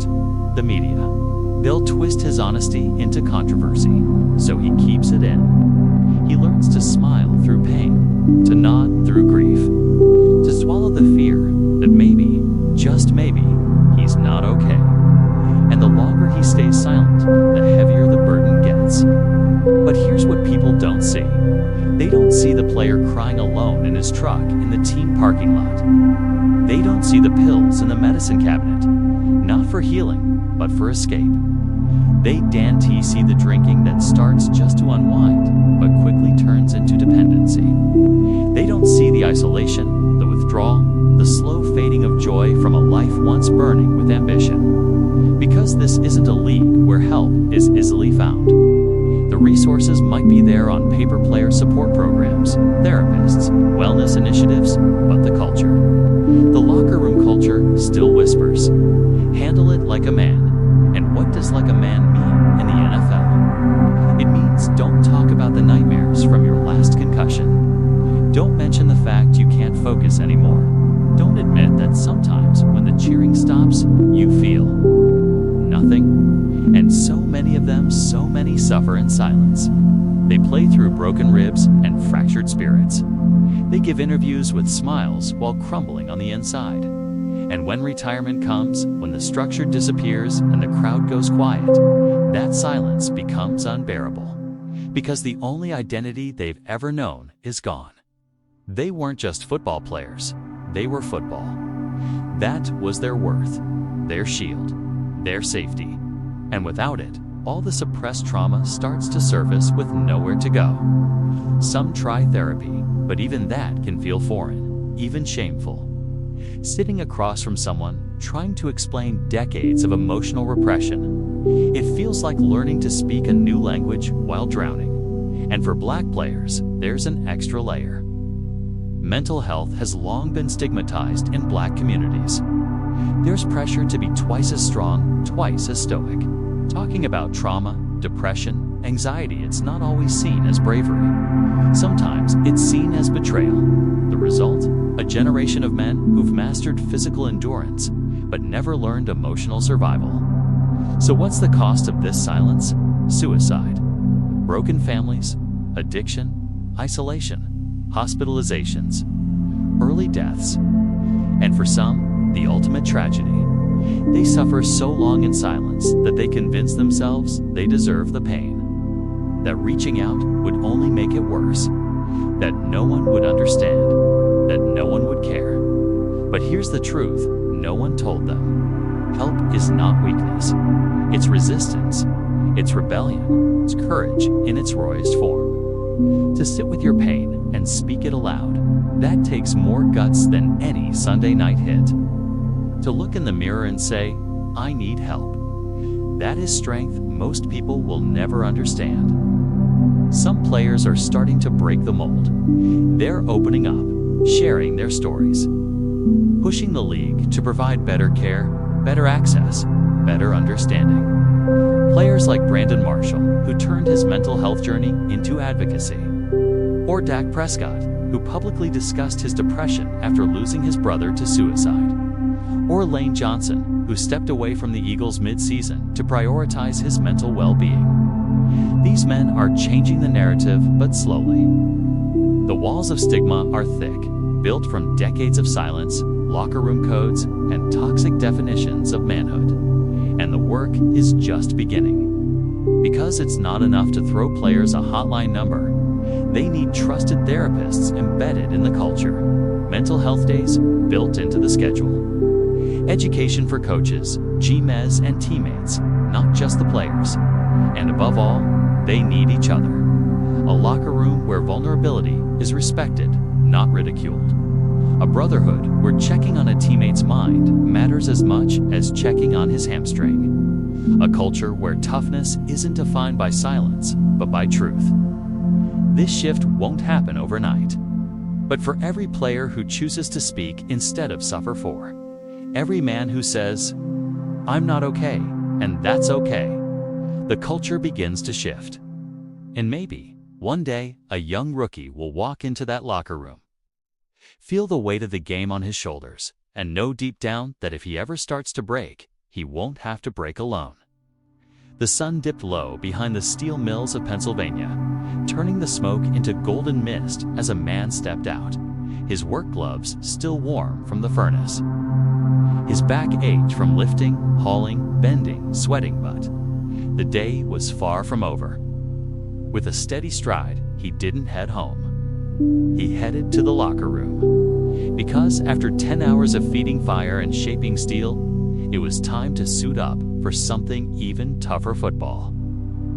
That's the spirit we celebrate here. The men who gave everything they had to survive their day jobs and still summoned the will to battle under the stadium lights. Not because they had to, but because they loved the game. Because playing football wasn't a career move, it was a calling, a release. It's a test of will and purpose that mirrored the grit they showed on the factory floor. Johnny Podesto was one of those men. A fullback forged in war and refined in the fires of the steel mill. He didn't return from World War II to an easy life. He came home to more labor, more demands. The pay was steady, the work relentless. But when he laced up his cleats, everything changed. The field was his world. There were no supervisors yelling, no alarms ringing, no orders barked across smokestacks, just the silence before the snap. The beauty of impact and the roar of a grateful town watching one of their own carry not just the ball, but their hopes. These were not luxury athletes. They didn't have nutritionists, massage therapists, or million-dollar contracts. They had grit. They had calloused hands and bruised ribs. And they had one rule: never complain, just play. Frankie Filchuk knew that rule well. Born into a working-class family in Illinois, he started loading metal at 14. The job demanded everything: discipline, strength, endurance. But none of it scared Frankie. He saw it as preparation. He'd punch out after a 10-hour shift and walk 5 blocks to the local high school where a few floodlights lit up a dirt field. That's where he became a legend. Frankie didn't talk much, but when he did, it meant something. Once, after a particularly brutal game following a night shift, someone asked him how he kept going. His answer was simple: the mill pays the bills. Football feeds the soul. And it did. For him, for everyone watching. The men who played in those days weren't just athletes. They were blue-collar warriors. They knew how to take a hit because life hit them every morning. And unlike the cheers that came with touchdowns, no one applauded their 5 a.m. clock-ins, their burned hands, or their overtime weekends. But they didn't need applause. They needed the game. It wasn't just steel or metal. The fields were full of men who farmed, mined, hauled timber, and worked on railroads. In the Carolinas, there was a young man named Howard who spent his mornings chopping wood before school, his afternoons at a textile mill, and his evenings running sprints until the sun disappeared. Every cut he made on the field echoed with purpose. Every tackle was personal. He wasn't just trying to win, he was proving something: that he belonged. That hard work and heart were more powerful than money or fame. Those early NFL locker rooms smelled like grease, dirt, and determination. Men showed up with bandaged fingers, swollen ankles, and muscles already strained from the shift before. But no one sat out. No one asked for rest. Because the pride of playing, of putting on that jersey and standing shoulder to shoulder with others, just like you, was worth every ache. The fans understood this, because they lived it too. They saw themselves in the players. They worked the same shifts, sweated in the same heat, bled in the same mud. That connection made every catch, every run, every hit feel like a shared victory. These weren't distant stars on magazine covers, okay? These were neighbors, sons, brothers. The pride of every factory town and mining village. What made these men unforgettable wasn't their stats, it was their sacrifice. Their ability to endure, to push, to give, even when there was nothing left to give. They weren't powered by protein shakes or adrenaline. They were powered by something much deeper: purpose. They didn't play for the spotlight. They played because football gave them something to believe in. A space where effort was everything, where hustle beat talent, and where toughness was the only language that mattered. Every generation of NFL greatness stands on the shoulders of men like these. They built the game with their bare hands, literally. They lived a full day's worth of pain before they ever stepped on the field. And yet, when that whistle blew, they exploded into action like they had nothing holding them back. That's the kind of fire no training camp can teach. That's what made the early NFL a symbol of hope and honor. You could be a mill worker, a coal miner, a dockhand, and still be a hero on Sunday. Their legacy isn't just in the record books. It's in every play made by a kid with nothing but a dream and a battered pair of cleats. It's in every fan who works a tough job all week and finds joy in watching the game that these legends helped build with their blood, sweat, and spirit. And that legacy, it still echoes in the soul of the NFL. You just have to listen. He walked into the stadium with the same steel in his eyes that he carried into war. Not metaphorical, real war. The kind with bullets, mud, blood, and silence. The kind where teammates died and enemies had names. And yet, when he stood under the Friday night lights back home, gripping a football again, his hands trembled not from fear, but from the weight of remembering what it cost to come back. That's what made these men different. They weren't just returning from service, they were returning from hell. And football wasn't just a game anymore, it was therapy. It was structure. It was the only thing that felt remotely familiar in a world that had changed without them. So many of the early NFL players were war veterans toughened not just by tackles, but by trenches. They had faced snipers before they ever faced safeties. They had charged bunkers before they ever charged a defensive line. And yet, when they returned, they didn't ask for parades. They asked for a roster spot. Chuck Bednarik was one of those men. Before he became an Eagles legend, he flew B-24 bombers over Nazi Germany. His plane was hit more than once. He watched friends disappear in fire and sky. When he came home, college ball seemed almost trivial till he realized how badly he needed it. The discipline, the team, the fight. And once he made it to the NFL, he played both sides of the ball. 60 minutes, no excuses. No breaks, because to him, exhaustion wasn't death, was just part of the deal. That's the spirit war left behind. These weren't men who took dives. They didn't flop. They didn't celebrate after every first down. They lined up, they hit, they bled, and they got back up. Some couldn't even explain why they loved football so much. But if you'd asked them, they would have said it was the only place where violence made sense. The chaos was contained. The mission was clear. And unlike war, when the whistle blew, everyone walked off the field. But there was pain too. Deep, silent pain. PTSD wasn't a term yet. No one talked about flashbacks or night terrors. These men carried the war inside their ribs, and they carried it into every tackle. Some admitted years later they hit so hard on Sundays because it kept the images at bay. Because for 4 quarters, they didn't have to remember who didn't make it home. For men like Ralph Haywood, who served in both World War II and Korea, the field was more than turf, it was sacred. He said once that being tackled reminded him he was still alive, that every time he tasted dirt and grass, it grounded him, made him human again. And then there was Les Horvath. He left a promising college career to serve in the Pacific. He came back leaner, harder, less talkative, but more focused than ever. His post-war seasons were marked not by flash, but by relentless consistency. He wasn't trying to impress scouts. He was trying to outrun ghosts. These men didn't advertise their trauma. They buried it. And the field was where they exhaled, if only for a while. Coaches noticed it too. They'd say, "These vets don't complain. They don't panic. They just play." And that was true. Because once you've survived shellfire, a blitz doesn't scare you. Even in the huddle, there was a quiet reverence. Teammates knew who had seen combat and who hadn't, and they respected it. There was an unspoken bond between those who'd worn cleats and combat boots. You could see it in the eyes. The way they nodded before the snap, the way they picked each other up after a brutal hit. But football wasn't just a sanctuary for the veterans, it became a symbol for the country. A nation trying to heal found healing in these warriors turned players. Fans saw something sacred on those Sundays.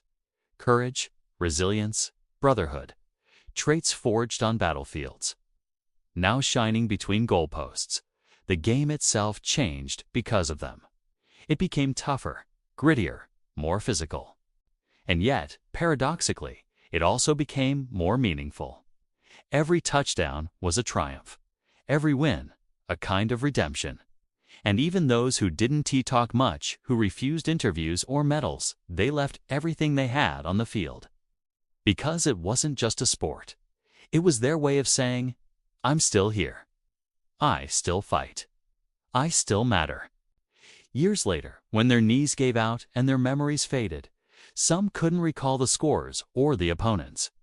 But they remembered the smell of the grass, the feeling of a clean block, the silence before a kickoff, the joy of being seen not as broken soldiers, but as complete men. And we owe them more than applause. We owe them the game itself. Because without their courage, their grit, their willingness to keep playing after the war ended, the NFL wouldn't be what it is. It wouldn't have soul. It wouldn't have depth. It wouldn't have the kind of stories that make a game more than just a pastime. It would just be a scoreboard and a crowd. But thanks to them, it's a legacy. He used to dream in color, vivid, wild dreams of end zones and championship rings. But somewhere along the line, after the concussions piled up and the painkillers blurred the weeks, his dreams started turning black and white. Then they stopped altogether. What replaced them wasn't sleep, it was stillness. A hollow silence he couldn't escape. It's easy to look at a former NFL star and remember only the highlight reel, the diving catches, the bone-crunching tackles, the roar of the crowd. But what happens when the stadium goes quiet? When the lights dim and the roar fades into a whisper that no one else seems to hear? For some players, that silence is deafening. He had everything: a Super Bowl ring, a face on cereal boxes, commercials during prime time. But retirement didn't feel like relief. It felt like exile.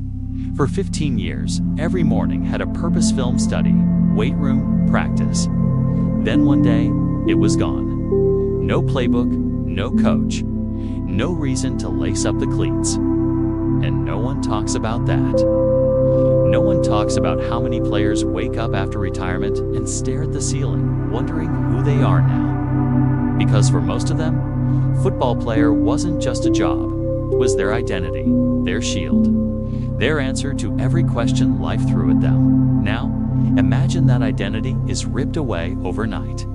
No warning, no roadmap, just the sound of your name fading from the headlines and your phone suddenly going silent. He tried to pivot, tried business, tried TV, smiled through interviews and made it look easy, but inside, he was unraveling. He didn't recognize the man in the mirror anymore. The body was aging faster than the calendar said. The knees ached, the hands shook, the thoughts scattered. And beneath it all, there was the fear. Not of being forgotten, but of being remembered for the wrong reasons. Another what happened to him story. Another cautionary tale. He wasn't alone. Across the league, a quiet crisis was spreading men in their 30s and 40s, grappling with depression, confusion, and loss of self. Some turned to alcohol, others to pills. A few disappeared completely. And the scariest part? Most of them looked fine on the outside. They smiled at reunions, posed for photos, signed autographs. But behind the smiles were questions no one had prepared them to answer. What do I do now? Who am I without the game? Will anyone care when I'm gone? For decades, the NFL celebrated warriors on the field, but said little about the battles off it. It took a long time for the word CTE to enter the public conversation. Even longer to admit that chronic traumatic encephalopathy was more than just science, it was sorrow. A sorrow carried by wives who watched their husbands slip away, by children who didn't understand why dad forgot their names, by teammates who saw once proud captains crumble. He started writing in a journal, not because he was a writer, but because he was afraid of what might happen if he didn't. Every entry was a scream into the void, a plea for structure, for clarity, for peace. Some days, he wrote letters to his old coaches, thanking them for keeping him sane. Other days, he wrote nothing, just stared at the page, because no one taught him how to be still. He was a machine for so long, trained to run through walls, to ignore pain, to shake it off. But now, he couldn't shake anything off. The memories lingered. The guilt festered.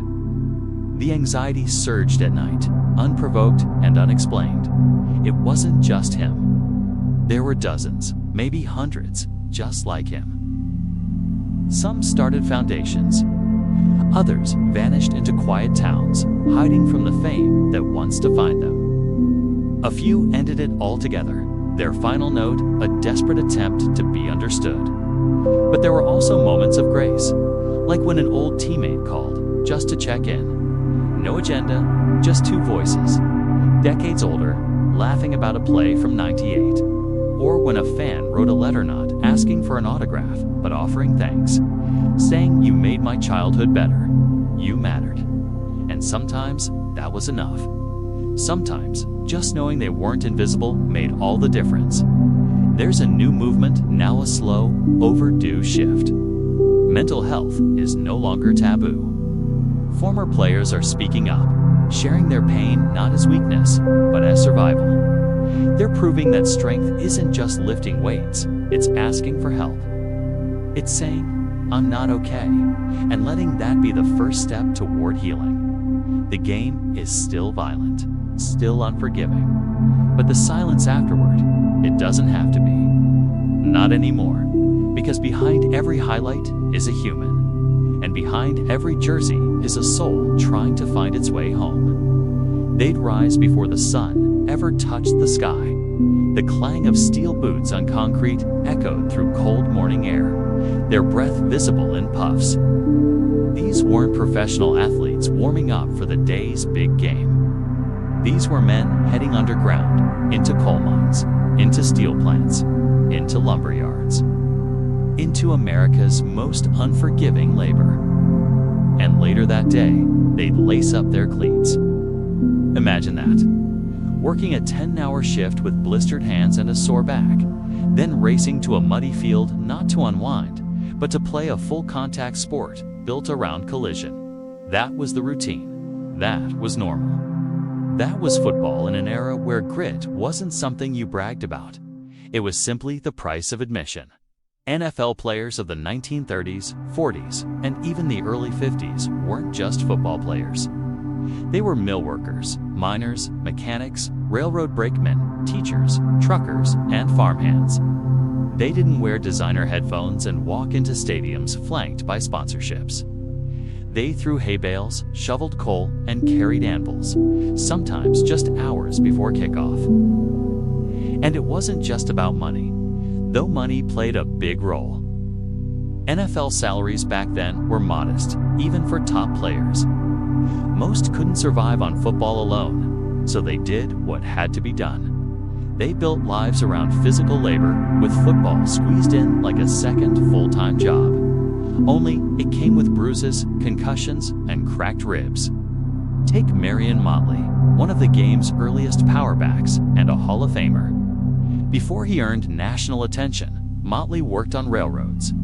He didn't complain. He didn't publicize it. He simply showed up. And when game day arrived, he delivered crushing hits and thunderous runs like he had spent his morning hauling heavy iron couplers in the yard. Then there's Chuck Bednarik, Concrete Charlie. He was one of the last great two-way players, a center and linebacker who played every snap. But before the Eagles came calling, Bednarik was flying bombing missions over Germany as a World War II tail gunner. After the war, he mixed football with hard labor, literally selling concrete to make ends meet. Hence the nickname. Stories like theirs weren't exceptions. They were the norm. In Pittsburgh, it was common to see men come straight from the steel mills to the locker rooms. Their skin stained from soot, their fingers blistered from welding. No massage guns, no personal chefs, just raw willpower and love for the game. The locker rooms, forget luxury. They were more like converted basements or tiny brick rooms behind the bleachers. No fancy lights, no media presence, just worn benches, worn cleats, and the smell of blood, sweat, and determination. These players weren't waiting on endorsement deals or draft night glitz. They were playing because football gave them something no factory ever could. A brief escape, a sense of glory, a brotherhood built not on contracts, but on courage. And maybe that's what makes these stories so unforgettable. Because while today's NFL athletes train year-round in state-of-the-art facilities, these legends trained on job sites. Their strength didn't come from kettlebells. It came from lifting beams, swinging hammers, and shoveling coal in pitch-black tunnels. Their cardio wasn't treadmill sprints. It was climbing ladders with tool belts strapped to their waists. Football was violent then too, arguably more so. Leather helmets, no face masks, no targeted rules to protect the quarterback. Every play was a battle, but you wouldn't hear them complain. Why? Because compared to a full day in a steel mill, a 60-minute game under the lights felt like freedom. And fans respected them in a different way. These players weren't superheroes floating in million-dollar contracts. They were the guy next door. The father who worked 2 jobs. The neighbor who woke up before dawn. The one who brought his lunch in a tin pail and never said a word about how hard it really was. That connection built a bond. Fans didn't just cheer for them, they felt proud of them. They saw themselves on that field.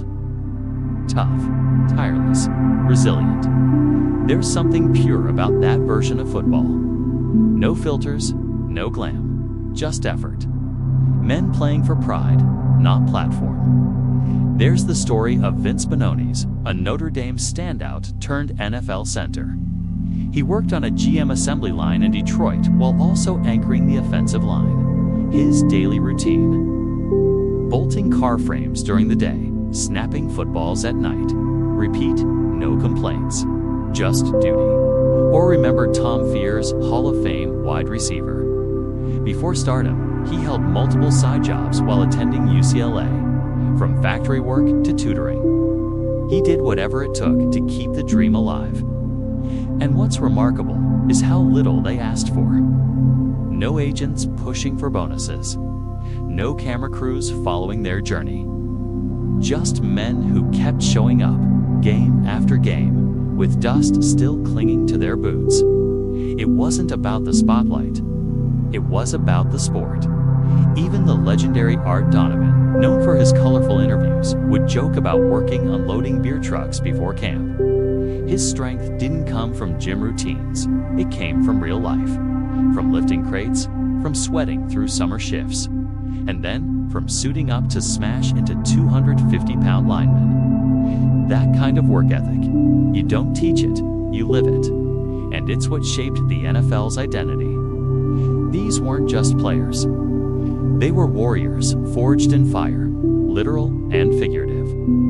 They came from coal towns and farming communities, from military bases and inner cities. And they carried their blue-collar values right onto the gridiron. Their lives told a story far deeper than stats or trophies.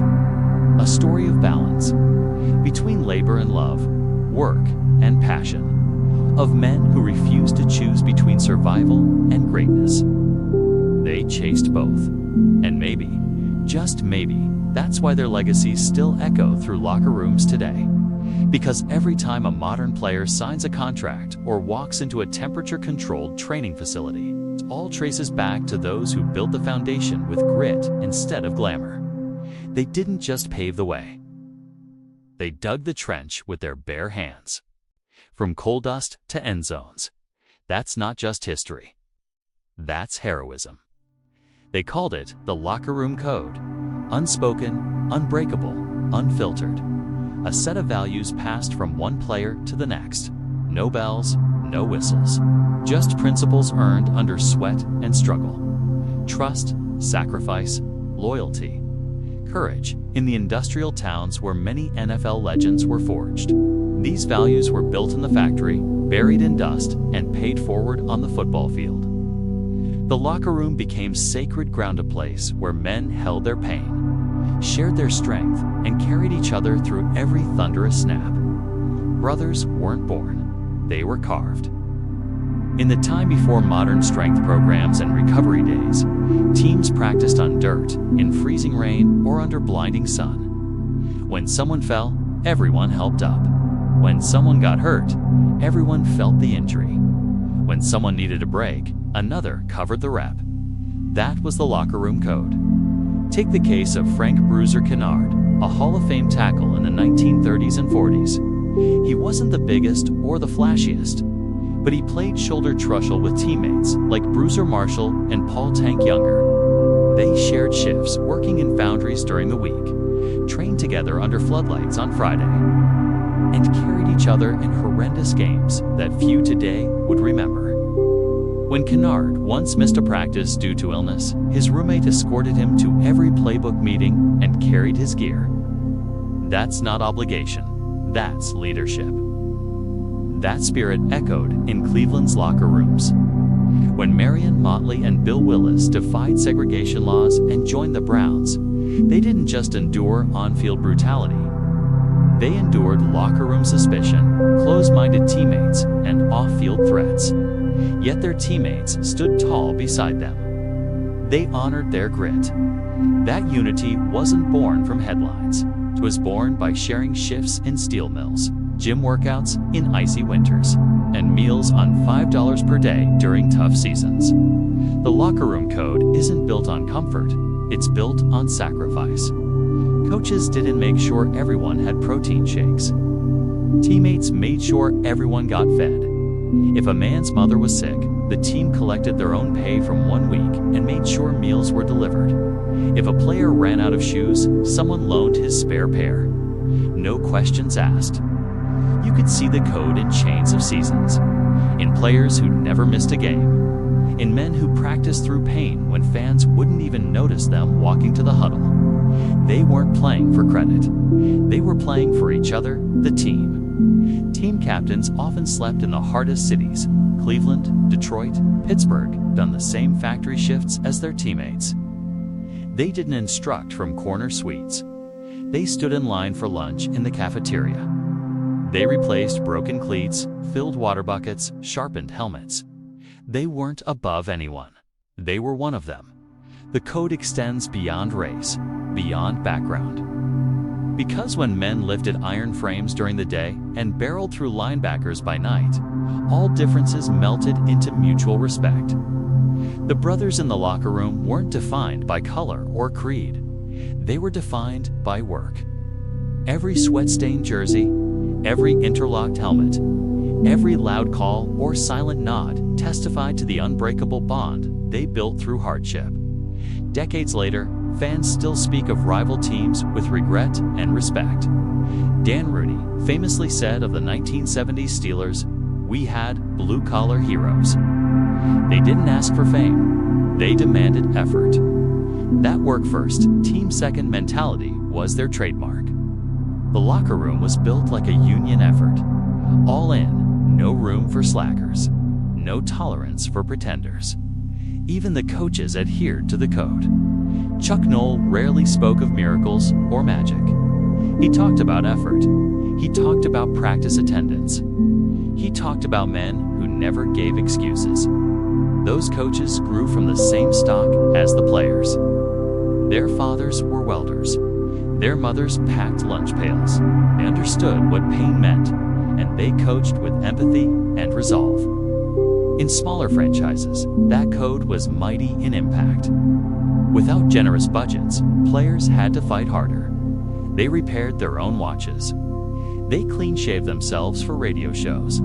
They ate cheap dinners before buses took them to away stadiums. And when they returned, the team treated every late night like an early homecoming. That locker room code formed more than teamwork. It formed identity. Every time a player walked in wearing the team gear, he carried the legacy of those who bled before him. Every young rookie was shown, not told, what it meant to belong. That's how teams maintained culture across generations, not by slogans, but by silent repetition of sacrifice. and the best teams honored the code the most.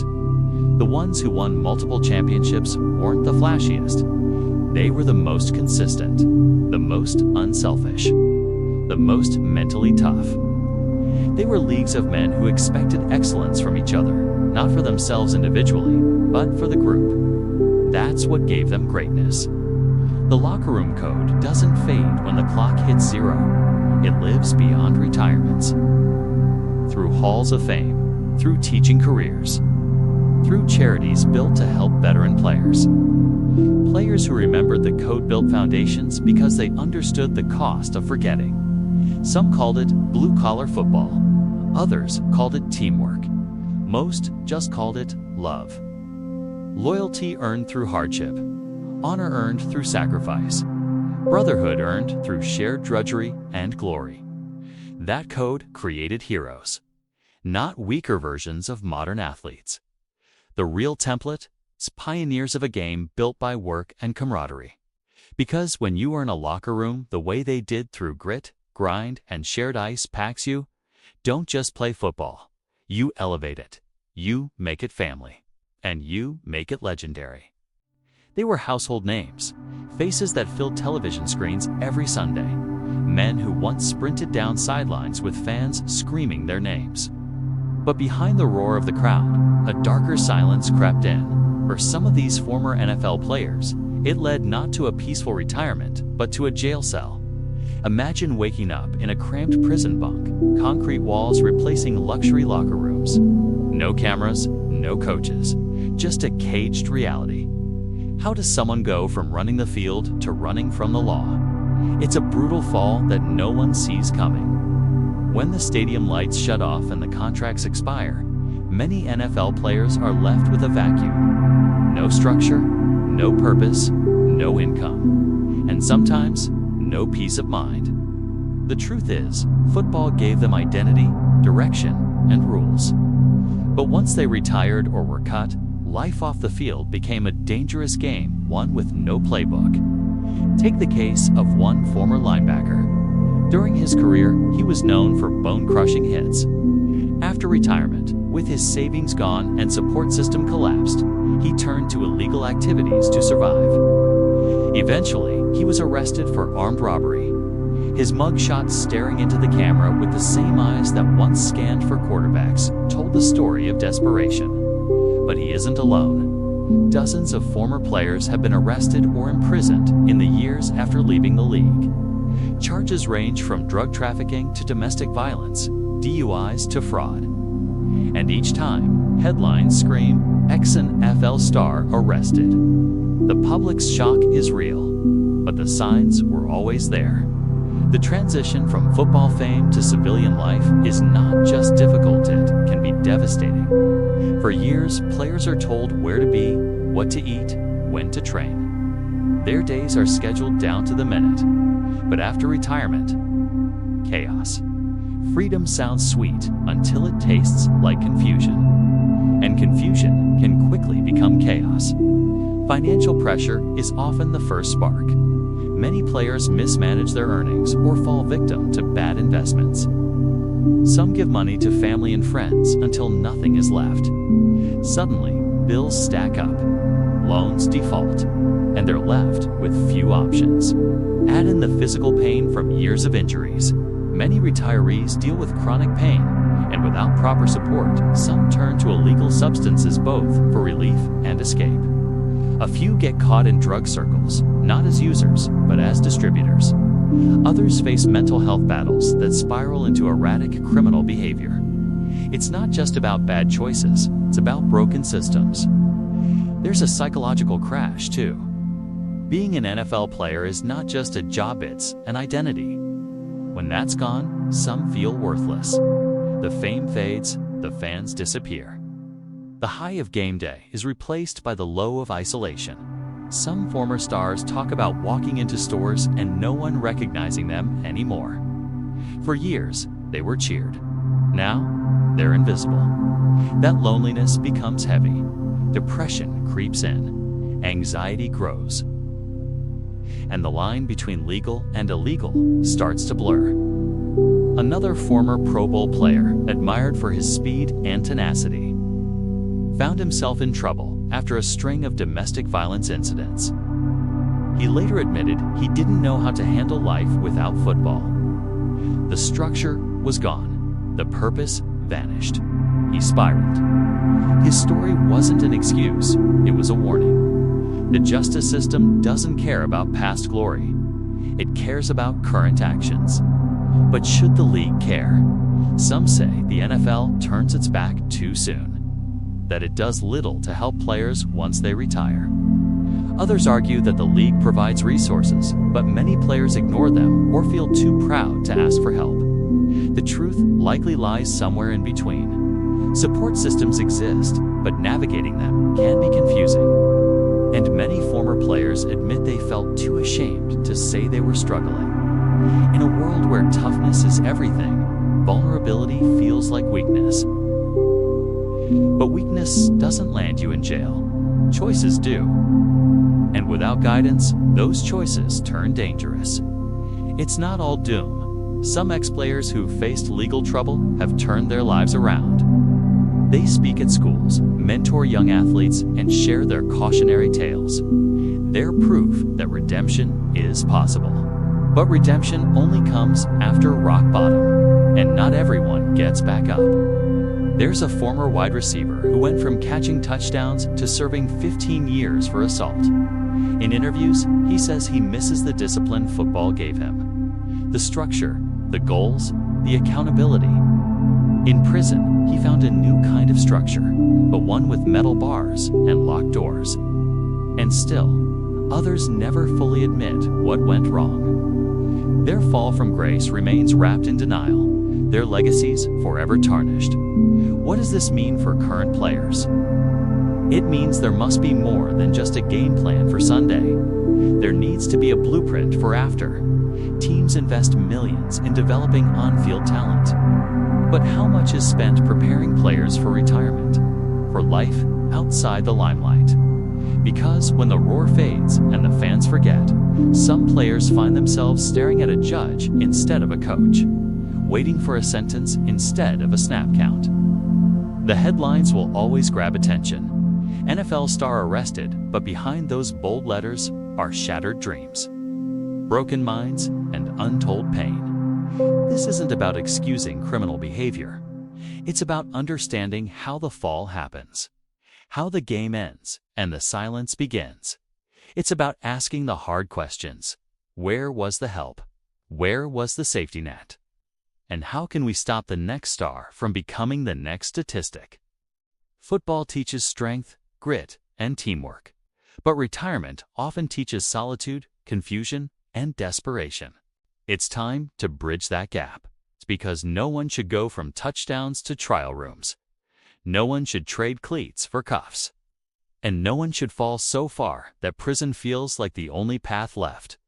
There's hope in prevention, in mentorship, in mental health support, in financial education, in building bridges before players fall. The stories of fallen stars don't have to repeat. They can serve as lessons, as warnings, and if we're willing, as the spark that changes everything. They say the mirror never lies. But for many NFL retirees, staring into that glass becomes a daily confrontation with a ghost.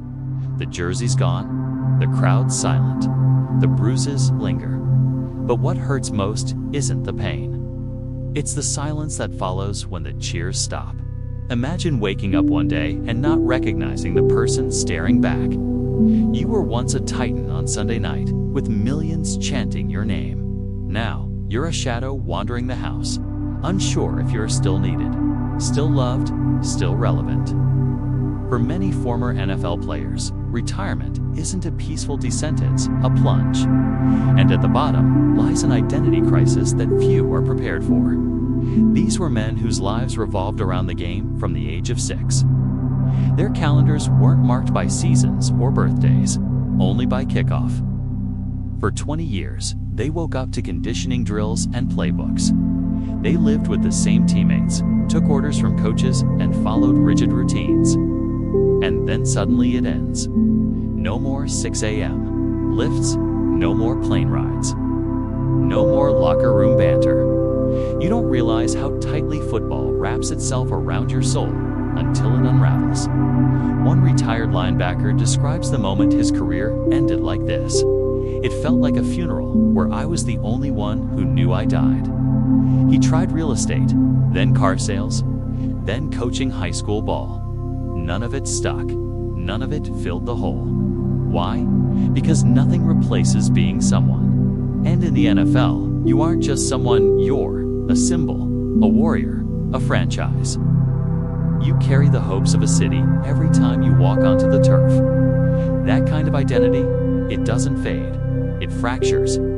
It's not uncommon for retirees to keep their locker room gear for years, to sleep in their team-issued hoodie, to avoid social events because they don't know how to introduce themselves anymore. Hi, I'm Jason. I used to play football. Used to. The NFL is a brotherhood, but it's also a bubble. When that bubble bursts, some players find themselves outside a world they never truly learned to navigate. There's also the loss of structure. In football, every minute is accounted for, from meetings to meals. When that schedule vanishes, many feel untethered. It's not laziness, it's disorientation. They've been institutionalized by the rhythm of the game. Add in the emotional void, the camaraderie, the adrenaline, the sense of purpose, gone, and in their place, uncertainty, isolation, anxiety. The question echoing louder each day, who am I now? Some players find a new path. They become analysts, coaches, entrepreneurs. But even then, the ache never fully leaves. Because being a player isn't just what they did, it was who they were. Cool. One retired wide receiver confessed, "I watch games every Sunday. Not for fun, but to feel alive again." He said the first snap of every game sends a jolt through his chest, not joy longing. There's also the pressure to appear okay, to smile in interviews, to tell fans retirement is great. Even when the house is quiet, even when the days feel empty, even when you'd give anything just to feel needed again. And for many, the silence becomes deafening. That's when the deeper cracks form, the ones no MRI can detect. Depression, self-doubt, even suicidal thoughts. Not because they miss the money, but because they miss the meaning. The identity crisis post-retirement doesn't discriminate. Superstars, journeymen, practice squad heroes, it hits them all. Because no matter how long you play, football rewires your DNA. And when it's gone, you have to rebuild yourself from scratch. Not as a wide receiver, not as a linebacker, just as a man. And that is terrifying. Because who teaches you how to be someone when your entire worth was measured in yards, hits, and touchdowns? Who helps you unlearn the roar of the crowd and embrace the quiet of normal life? Who gives you a new jersey not with a number, but with a name? And more importantly, how do you learn to love that name again? For a professional athlete, sound is life. The crowd roaring as you burst through the tunnel. The quarterback's cadence at the line of scrimmage. The deafening cheer after a game-winning play.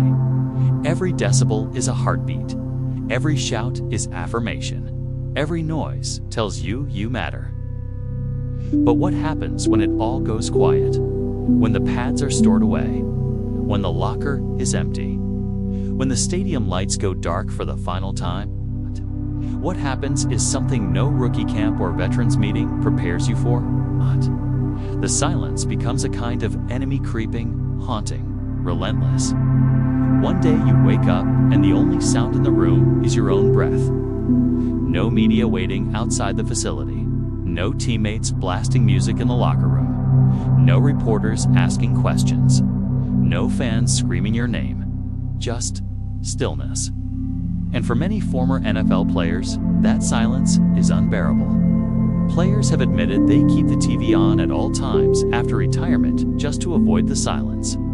Some replay old game film, not to analyze, but to hear their name one more time in a commentator's voice. Others watch highlight reels on YouTube with the volume maxed out, trying to recapture the feeling, even for a moment. But the silence isn't just auditory. It's emotional. The phone rings less, the texts slow down. Even some teammates drift away. The people who once needed you, coaches, trainers, agents, don't anymore. The world keeps spinning, but you feel frozen, like a statue that used to move. There's a kind of grief no one talks about. Not for a person, but for a version of yourself. The player, the gladiator, the icon. You don't just miss the game, you mourn the death of a role that once defined you. And silence becomes the cruel reminder that the world you dominated has moved on. Former players describe this moment with eerie consistency. I was invisible overnight. Not because they changed, but because the NFL spotlight turned elsewhere. The next draft class arrives. New faces, new stars. The carousel spins. The machine doesn't pause, and neither does the silence. Some fill it with distractions, parties, business ventures, fast spending. But even the loudest celebrations can't mute what's missing, because noise isn't presence, and presence isn't purpose. Others fall into destructive patterns, alcohol, drugs, or anger just to drown out the quiet. Because when the cheering stops, the internal voices get louder. Regret, doubt, fear. The silence says, you peaked already. It whispers, you're replaceable. It screams, you don't matter anymore. And unless you're strong enough to confront it, to challenge it, can consume you. But not all is lost in the silence. For those who make it through, who sit with the stillness long enough, something strange happens. Clarity, self-awareness. A new voice begins to rise, not from the crowd, but from within. A voice that says, you were more than the game. A voice that asks, what will you build now? A voice that affirms, you still matter. Not because of what you did, but because of who you are. It's not an easy process. It takes time, pain, rebuilding. But in the ruins of silence, some find a deeper truth than they ever discovered on the field. One retired player said it best, I used to think that cheers made me. But now, in the quiet, I'm finally learning to make myself. Still, the silence is real. And for many, it comes too fast, too hard, too soon. That's why the transition out of the league must be treated not as an ending, but as a second career in itself. One that starts with listening to your fears, your dreams, your identity. Because when the world goes quiet, the one voice you need the most is your own. Behind every bruised knuckle and broken tackle, there's someone watching from the stands, from a couch, from the quiet corners of home. A mother, a father, a wife, a child, a brother, a sister. They don't wear pads, but they carry the weight. They don't make the plays, but they live with the consequences. And when a player retires or breaks down, they often bear the brunt of the aftermath. For every Sunday highlight reel, there's a Monday morning filled with ice packs, silence, and short fuses. The violence of football doesn't stay on the field, it travels home. The pain that starts in the bones often burrows into relationships. And when the game ends, families are left holding the fragments of a man who once seemed invincible. Many wives of former players describe the years after retirement as the beginning of a stranger's arrival. The man they married, the one who joked in the locker room, signed autographs, laughed after wind starts to vanish. In his place comes someone slower to smile, quicker to anger, often unable to sleep through the night without waking in a sweat or a scream. The game doesn't teach men how to be still. It doesn't teach them how to grieve or listen or talk about fear.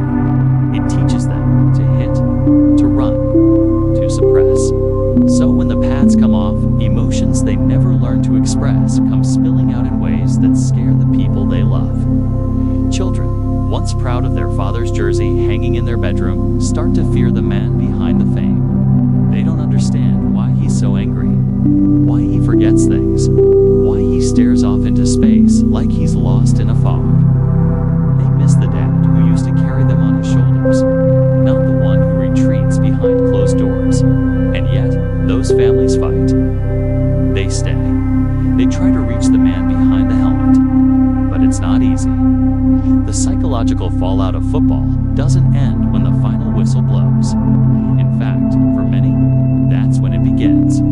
Depression doesn't just sink, the player it floods the entire household. Financial stress follows. Identity crises unravel trust. Brain trauma, like CTE, doesn't just cause confusion or memory loss. It erodes patience, empathy, and love. One retired player's wife once said, "I lost my husband long before he died. He was there in body, but his mind was fading." And with it went the marriage, the family dinners, the laughter. But this isn't just a story of loss. It's also a story of resilience. Some families endure, not because it's easy, but because they learn to speak new languages of care, of therapy, of support. Some players seek help. They go to counseling. They learn how to ask for forgiveness, how to be present. They slowly build back the relationships the game once strained. There are fathers who learn to become fathers again, coaching Little League, reading bedtime stories, sitting at the dinner table with intention. There are husbands who apologize deeply and sincerely for the years they were absent emotionally, even when present physically. There are stories of redemption, of bonds mended, of love rediscovered. But it takes work. And it takes recognition that the player is not the only one affected by the game. The family is a silent casualty, too. The league often celebrates the sacrifices players make, but it rarely honors the families who gave up birthdays, holidays, peaceful dinners, and their own dreams to support the pursuit of glory. The wives who packed up lives every time a player was traded. The children who shared their fathers with stadiums. The parents who watched their sons get hit every week, praying for one more healthy Sunday. These are the unseen heroes. And in retirement, they don't just need to be appreciated, they need to be supported. With counseling, with resources, with acknowledgement. Because healing isn't a solo journey, it's a family one. The NFL has begun small steps mental health initiatives, veteran support programs, but it's not enough. For every player that finds peace, there are still dozens of households unraveling quietly. And too often, by the time the league looks back, the damage has already settled deep. If we care about the game, we have to care about what happens after the game. Not just for the players, but for the wives who waited. The sons who missed bedtime stories. The daughters who needed soft words, not silence. The parents who cheered from the stands and cried in private. Football may be a team sport, but life after football requires a bigger team, a circle of love, therapy, patience, and resources. A recognition that greatness doesn't end with a final stat line. Sometimes it begins when a former player turns toward his family and says, "I'm still here. And I'm ready to be better." Because the field may fade, but family remains. They say retirement is a time of peace, of well-earned rest after years of grind. But for far too many NFL players, it's not a destination, it's a freefall. When the cleats come off and the crowds stop chanting their name, a vast silence sets in. And in that silence, many men lose themselves. For over a decade, football was everything: routine, meaning, community, identity. Wake up, train, practice, play. Everything revolved around the next game, the next win, the next step toward legacy. But then, it all just ends. No more locker room, no more Sunday adrenaline, no more purpose. The moment the stadium lights dim, many retired players find themselves standing in the dark, emotionally, mentally, spiritually lost. Some of them don't even know how to introduce themselves anymore. For years, they were the linebacker, the quarterback, the guy from the Cowboys. Now, they're just another man at the grocery store. Another ex-player trying to fill the hours between sunup and sleep. That loss of identity hits like a truck. It creates a vacuum, and nature hates a vacuum. Depression fills it. Addiction fills it. Anger, numbness, sometimes even violence. One former safety described retirement like being cut from the only life raft you ever knew. Surrounded by water, and suddenly realizing you never learned to swim. That's what it feels like when your entire adult life has been programmed around one singular mission, and now that mission is over. There's also the crushing reality that, for many, their best days are already behind them and they're only 35. The average man begins building his career at that age, a former NFL player. He's already being forgotten. The stats are filed. The jerseys are sold. The headlines are about someone younger now. And yet, the body still carries the scars of that glory. The knees ache, the fingers twist, the head pounds. And there's no game to justify the pain anymore. Just mornings where it's hard to get out of bed. Nights filled with nightmares. Days blurred by pills prescribed to make it all bearable. For some, money offers temporary distraction. Investments, business ventures, flashy toys. But no Lamborghini can replace the roar of a crowd.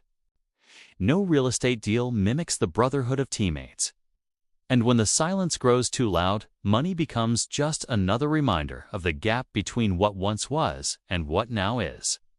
And then there are the lonely ones, the ones who don't have a circle, who don't know how to ask for help. They scroll through old highlights on YouTube, trying to reconnect with the fire they once had. But the glow of the screen isn't warm, it's cold, because it reminds them of who they were, not who they are. Some fall into substance abuse, painkillers, sleeping pills, alcohol, anything to dull the ache of the body or the mind. Some end up homeless. Some land in jail, and some ... Some choose to end the pain altogether. But it doesn't have to be this way. There are players who find purpose after the final snap. They coach, they mentor, they start foundations.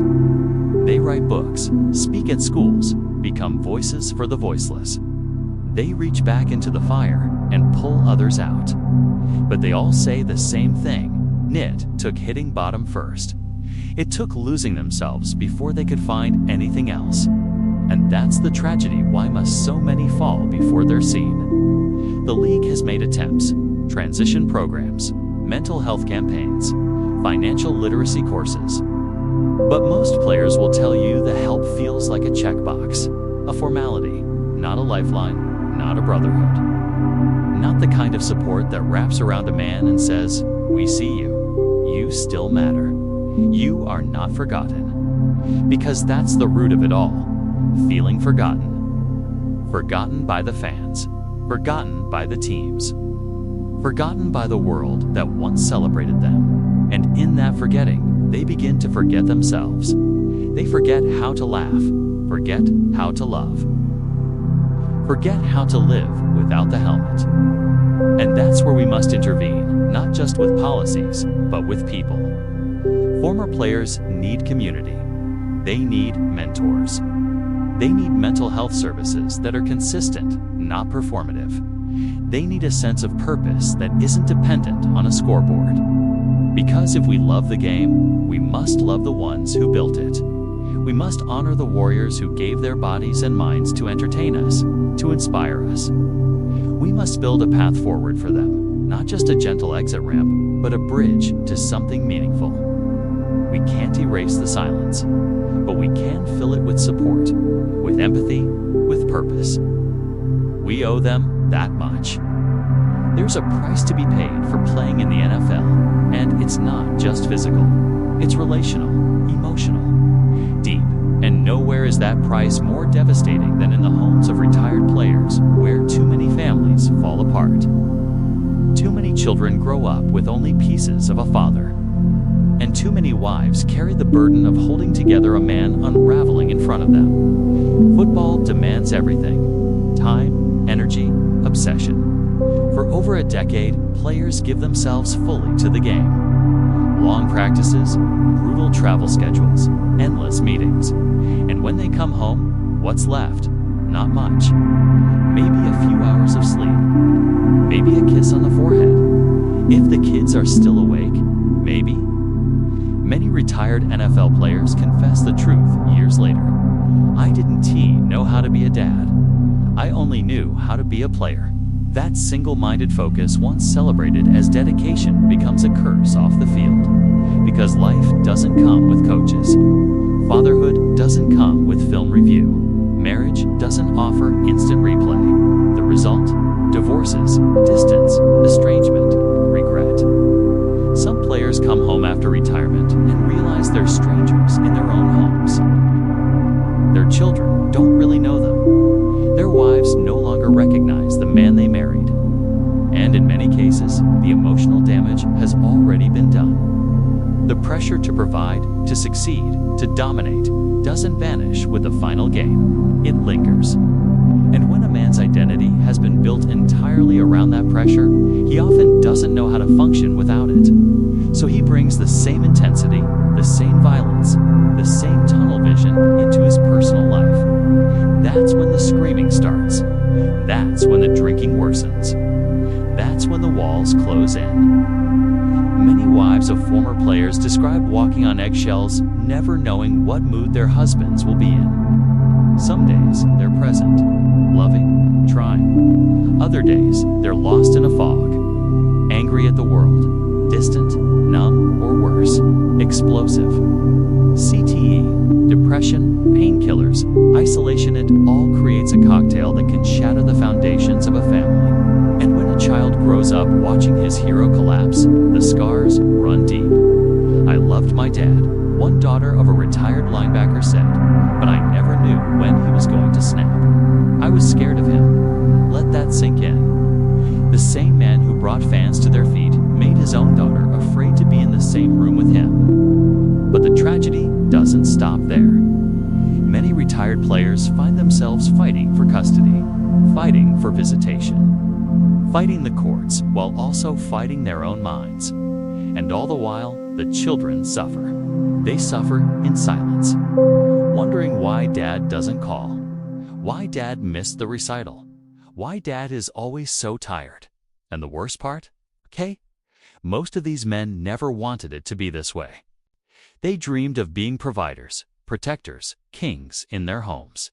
But no one taught them how to transition. No one prepared them for life after football. And the skills that made them great on the field, aggression, dominance, toughness, don't work in the living room. You can't tackle your way out of parenting. You can't sprint through healing. And you can ignore the wounds you carry and expect your family not to bleed from them too. The NFL has programs for financial planning, for media training, for physical recovery. But where are the programs for fatherhood, for emotional repair, for rebuilding broken homes? Where are the therapists embedded with families? Where are the long-term counseling options, not just for players, but for their wives and children? Because families don't retire from the NFL, they live with it every day. And when the game is over, they're often left picking up the pieces. But there is hope. Some former players do the hard work. They face the pain. They enter therapy. They apologize. They rebuild trust. They learn to listen. They become present. They become better. And when they do, when a child sees their father trying, when a wife feels seen again's more powerful than any touchdown ever scored, there are foundations that help. There are retired players speaking out. There are support groups forming. But it's not enough. Not yet. Because for every success story, there are a dozen tragedies still playing out in silence. We must do better. We must demand that the league prioritize family healing just as much as physical rehab. We must tell the full story of what football costs. And we must protect the children growing up in the shadows of damaged heroes. Because the game isn't truly over when the whistle blows. It lives on in the homes, the memories, and the hearts of those left behind. You won't see it on ESPN. You won't hear about it in a halftime show.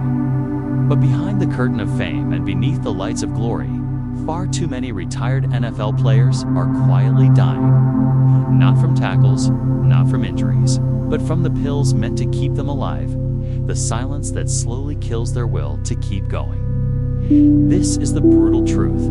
The NFL is built on pain. Pain is part of the job. Pain is expected, masked, numbed, taped, shot up, forgotten, again and again. From rookie year to final snap, painkillers are standard protocol. Toradol, Vicodin, oxycodone, anti-inflammatories, muscle relaxers, injections before the game, injections after the game. And when the game is over, when the roar of the crowd fades, what's left is a body that is broken and a brain that is begging for relief. So they keep taking the pills. They pop two just to get out of bed, another to sit in the car, one more to fall asleep, another to kill the headache that won't go away. It's not addiction at first, it's maintenance, it's survival. But slowly, silently, the dependency grows. Some don't even realize they're addicted. Not until their prescriptions run out. Not until they're forced to doctor shop. Not until they're taking meds meant for cancer patients just to get through the week. And here's the cruel twist. Many of these men were never warned. They were handed pills in the locker room like they were Tic Tacs. Just take this, you'll be fine. If you want to play Sunday, right?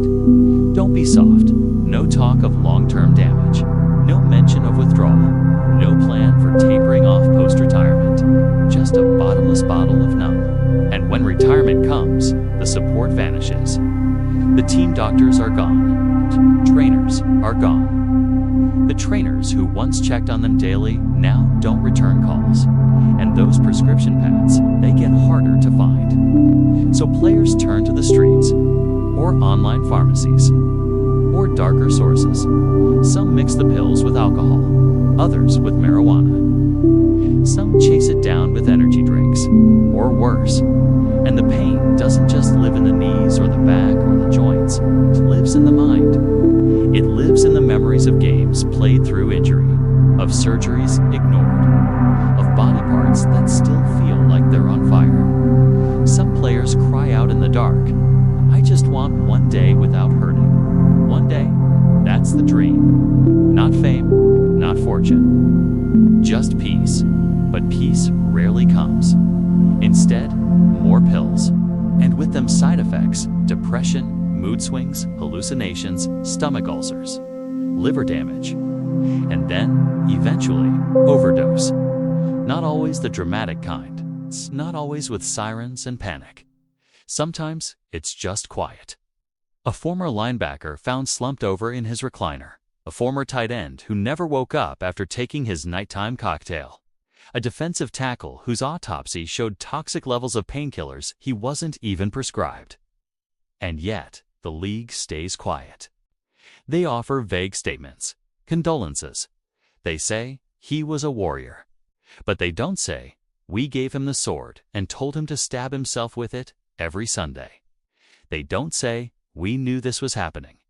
They don't say, we failed him.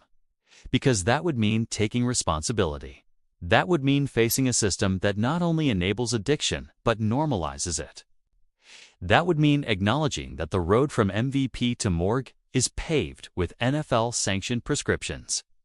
Some retired players do find help. They detox, they go to rehab, they speak out. They warn others, but it's rare, and it's hard. And it's often too late, because the culture teaches you to be tough, to hide pain, to never ask for help.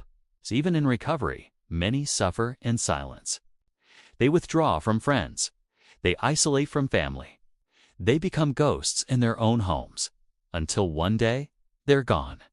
And all we have left is a jersey, a highlight reel, and a cause of death that reads accidental. But we know better. It wasn't accidental. It was systemic. It was predictable. It was preventable. These men gave their bodies to a game that profited off their destruction. And now, their deaths pile up like unclaimed trophies. If this were any other profession, it would be a national scandal. A health crisis. But because it's football, because it's entertainment, we call it tragic and move on. We must stop moving on. We must talk about it. We must demand that the league offer long-term, comprehensive pain management programs, that they provide alternative therapies, that they fund detox centers, that they follow up every year, every player. Because these men are not disposable. They are fathers, sons, brothers, husbands, and they deserve a life beyond the game that doesn't end in a bathroom, holding a bottle of pills and wondering when the pain will finally end. He used to be unstoppable. 6'5", 250 pounds of raw muscle. A nightmare for quarterbacks and a legend in every locker room he ever stepped in. Fans wore his jersey. Broadcasters praised his hustle. Coaches trusted him with fourth-quarter miracles. But now he's sleeping in his car behind a Walmart in Ohio. Cold, alone, forgotten. This is the story of too many NFL retirees. Warriors who once ruled the field, now wandering the shadows. They weren't just players. They were Titansmen who made Sundays sacred, who bled for every inch, who electrified millions with one leap, one catch, one crushing tackle. But Titans fall, and when they do, it's not always loud. Sometimes it's slow, hollow. It's divorce papers on the table. It's eviction notices on the door. It's a voicemail from a child who stopped calling. It's being recognized by no one. We talk about legacy. But no one tells these players that legacy doesn't pay bills. They didn't plan for this. How could they? The league chewed through their prime years, kept them focused on the next snap, the next season, the next contract. There was no time to learn taxes. No mental space to understand investments. No cushion for a bad decision, a dishonest agent, or a market crash.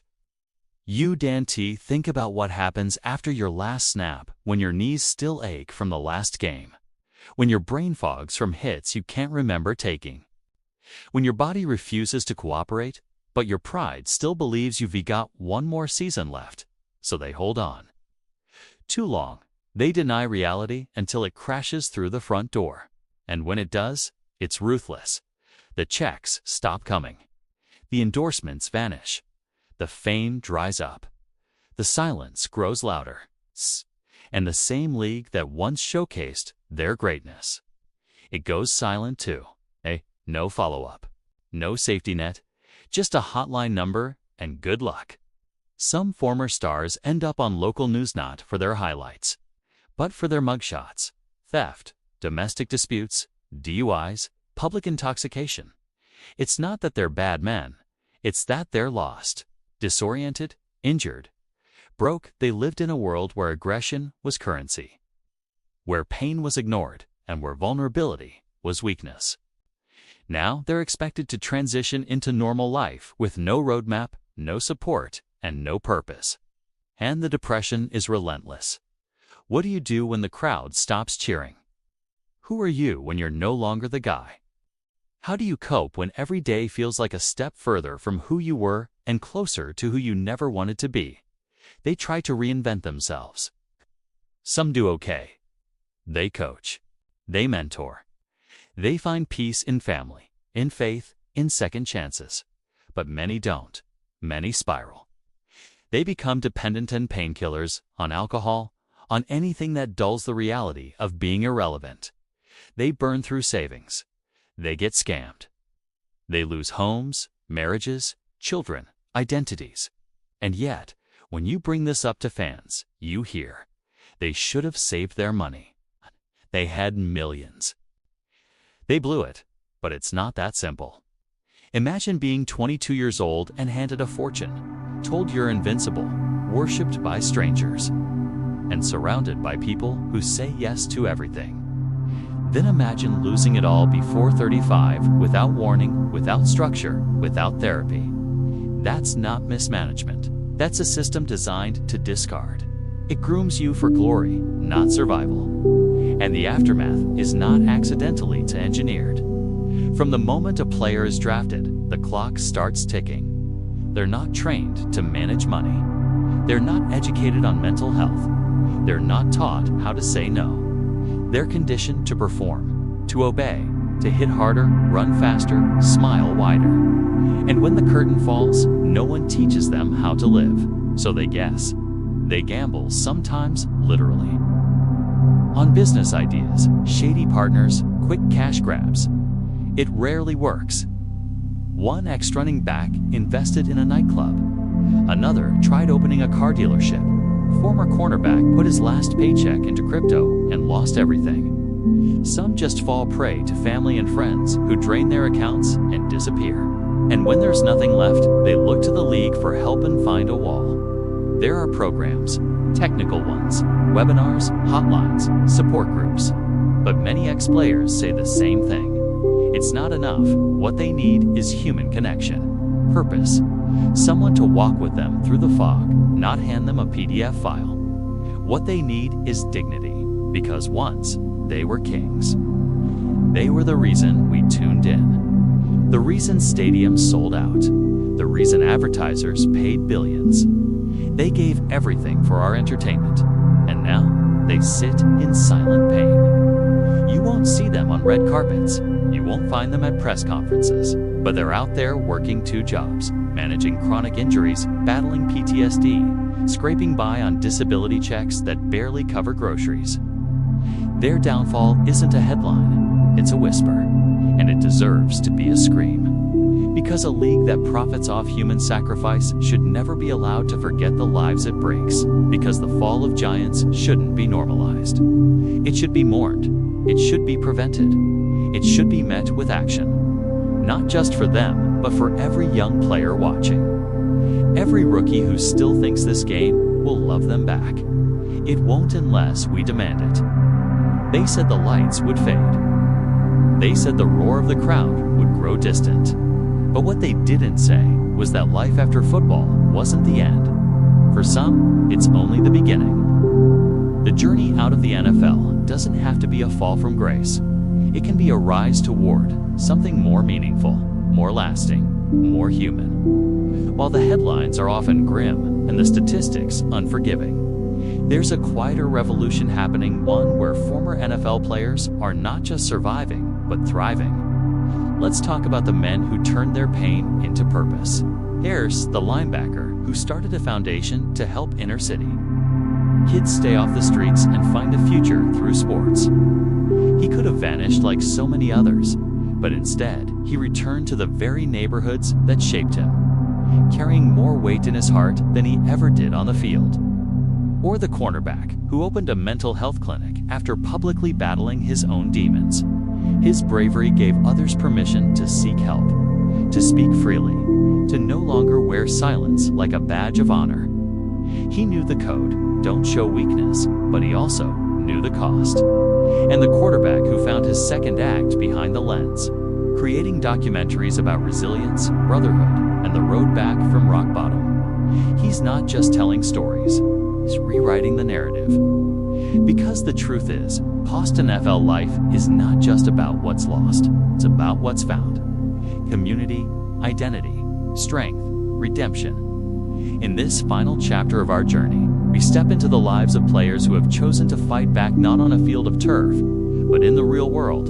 They've walked through fire and come out forged in something greater than fame. Purpose. The wide receiver who became a youth pastor. The lineman who teaches financial literacy to new draft picks. The special teams ace who builds tiny homes for homeless veterans. They are not statistics. They are stories. Powerful ones. Not everyone makes it. The system is still flawed. The resources still too scarce. But there is a rising wave of hope, of brotherhood beyond the locker room. Peer-led support groups, veteran athlete retreats, NFL alumni programs trying to bridge the gap between the stadium and the street. And maybe that's where change begins, not in a boardroom or a league office, but in the living room of a former teammate checking in. In the text message that says, "I got you." In the simple reminder that being a warrior doesn't mean fighting alone. The stigma is still real. The challenges still immense. But for every story of loss, there is another of resurrection. For every fall, there is a rise. These men are finding peace in the routines, morning coffee with family, coaching high school football, speaking at addiction recovery centers. They are trading glory for grounding, pressure for presence. This is not a fairy tale. There are no perfect endings. But there is momentum, a new kind of huddle forming, one built on honesty, compassion, and the unshakable bond of shared experience. They don't want pity. They want partnership. They want to be seen, not just as athletes, but as fathers, husbands, mentors, humans. And they are showing us that reinvention is not only possible, it is powerful. So maybe, just maybe, the game doesn't end when the whistle blows. Maybe it evolves. Maybe the real measure of a man isn't how many rings he has, but how many lives he touches when no one's watching. Hope isn't just a word, it's a lifeline. And for these former players, it's the bridge between yesterday's applause and tomorrow's peace. Let's build that bridge with them. Let's listen. Let's believe. Let's change the game. The crowd is gone. The cleats are hung. The locker is empty. And yet something remains. This series has taken us through the dark, unlit hallways of post-NFL life where once great warriors now wander, often lost in silence. It has shown us trauma, grit, resilience, tragedy, and rebirth. We've witnessed the true toll of sacrifice, the shattered bodies, broken minds, bruised spirits, but also the stunning strength of those who found a way to rebuild. And now, as we reach the final chapter, it's time to look back and ask the hardest question of all.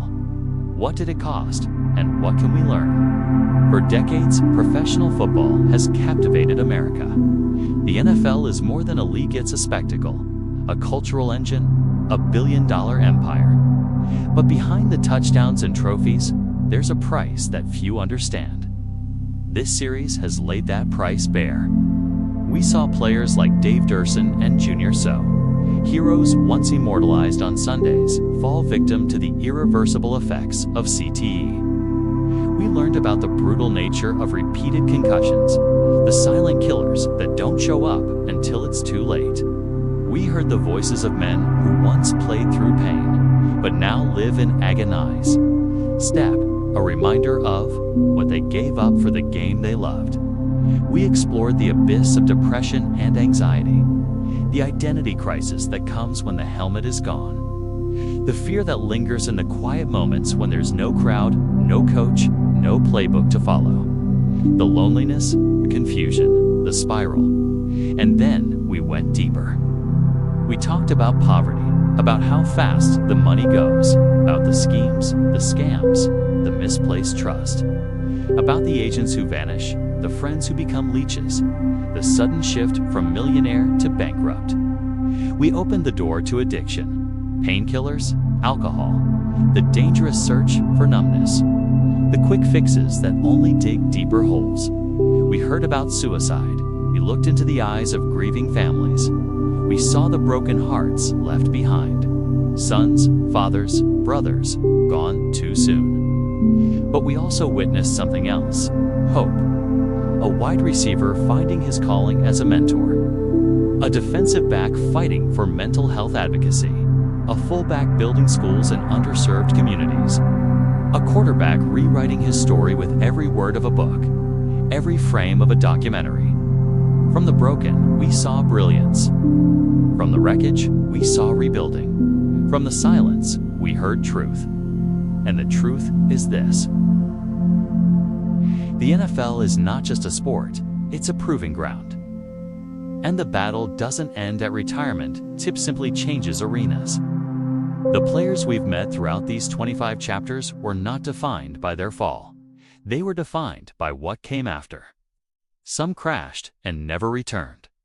Others climbed back, scarred but stronger. Because post-NFL life is a second game, a far more grueling, personal, and untelevised one. No sidelines, no fans.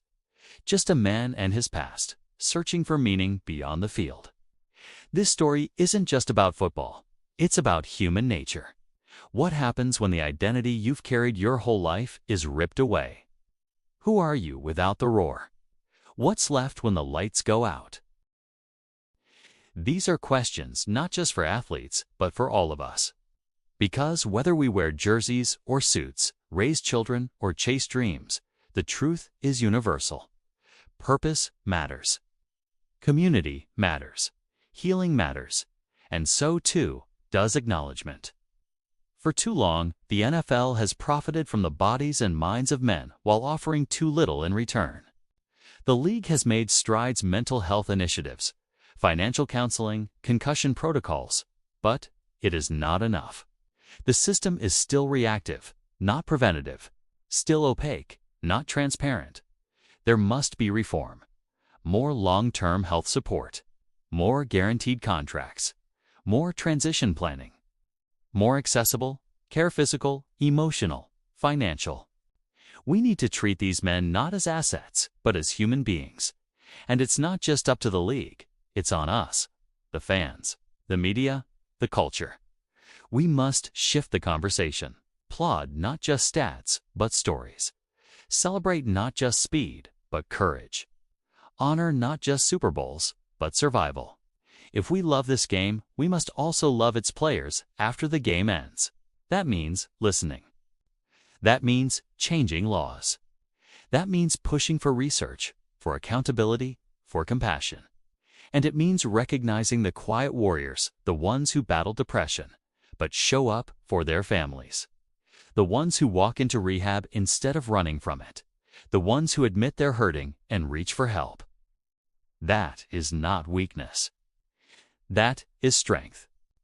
In the final tally, these stories do more than expose. They illuminate. They show that glory fades, but character endures. That pain is inevitable, but purpose is a choice. That isolation can be overcome with connection. That even in the darkest locker rooms of the soul, light can still break through. And maybe that's the greatest legacy these men leave behind. Not a ring, not a record, but a roadmap. For the next generation of players, for every 22-year-old rookie chasing greatness, may they know what lies ahead. May they prepare not just for the game, but for the life beyond it. May they invest not only in their bodies, but in their minds, their hearts, their futures. And may we, as a society, honor that journey. Because in the end, these are not just athletes. They are survivors, teachers, fathers, humans. They are warriors of a different kind, fighting not for touchdowns, but for truth. Their stories matter, and it is our duty to tell them. So as the final whistle blows on this series, let it also signal a new beginning. Let's listen more. Let's care more. Let's build a better game in and off the field for every man who's ever laced up his cleats and given his all. May he find peace in the huddle of life, not just remembered for what he did between the lines, but for who he became once he stepped beyond them.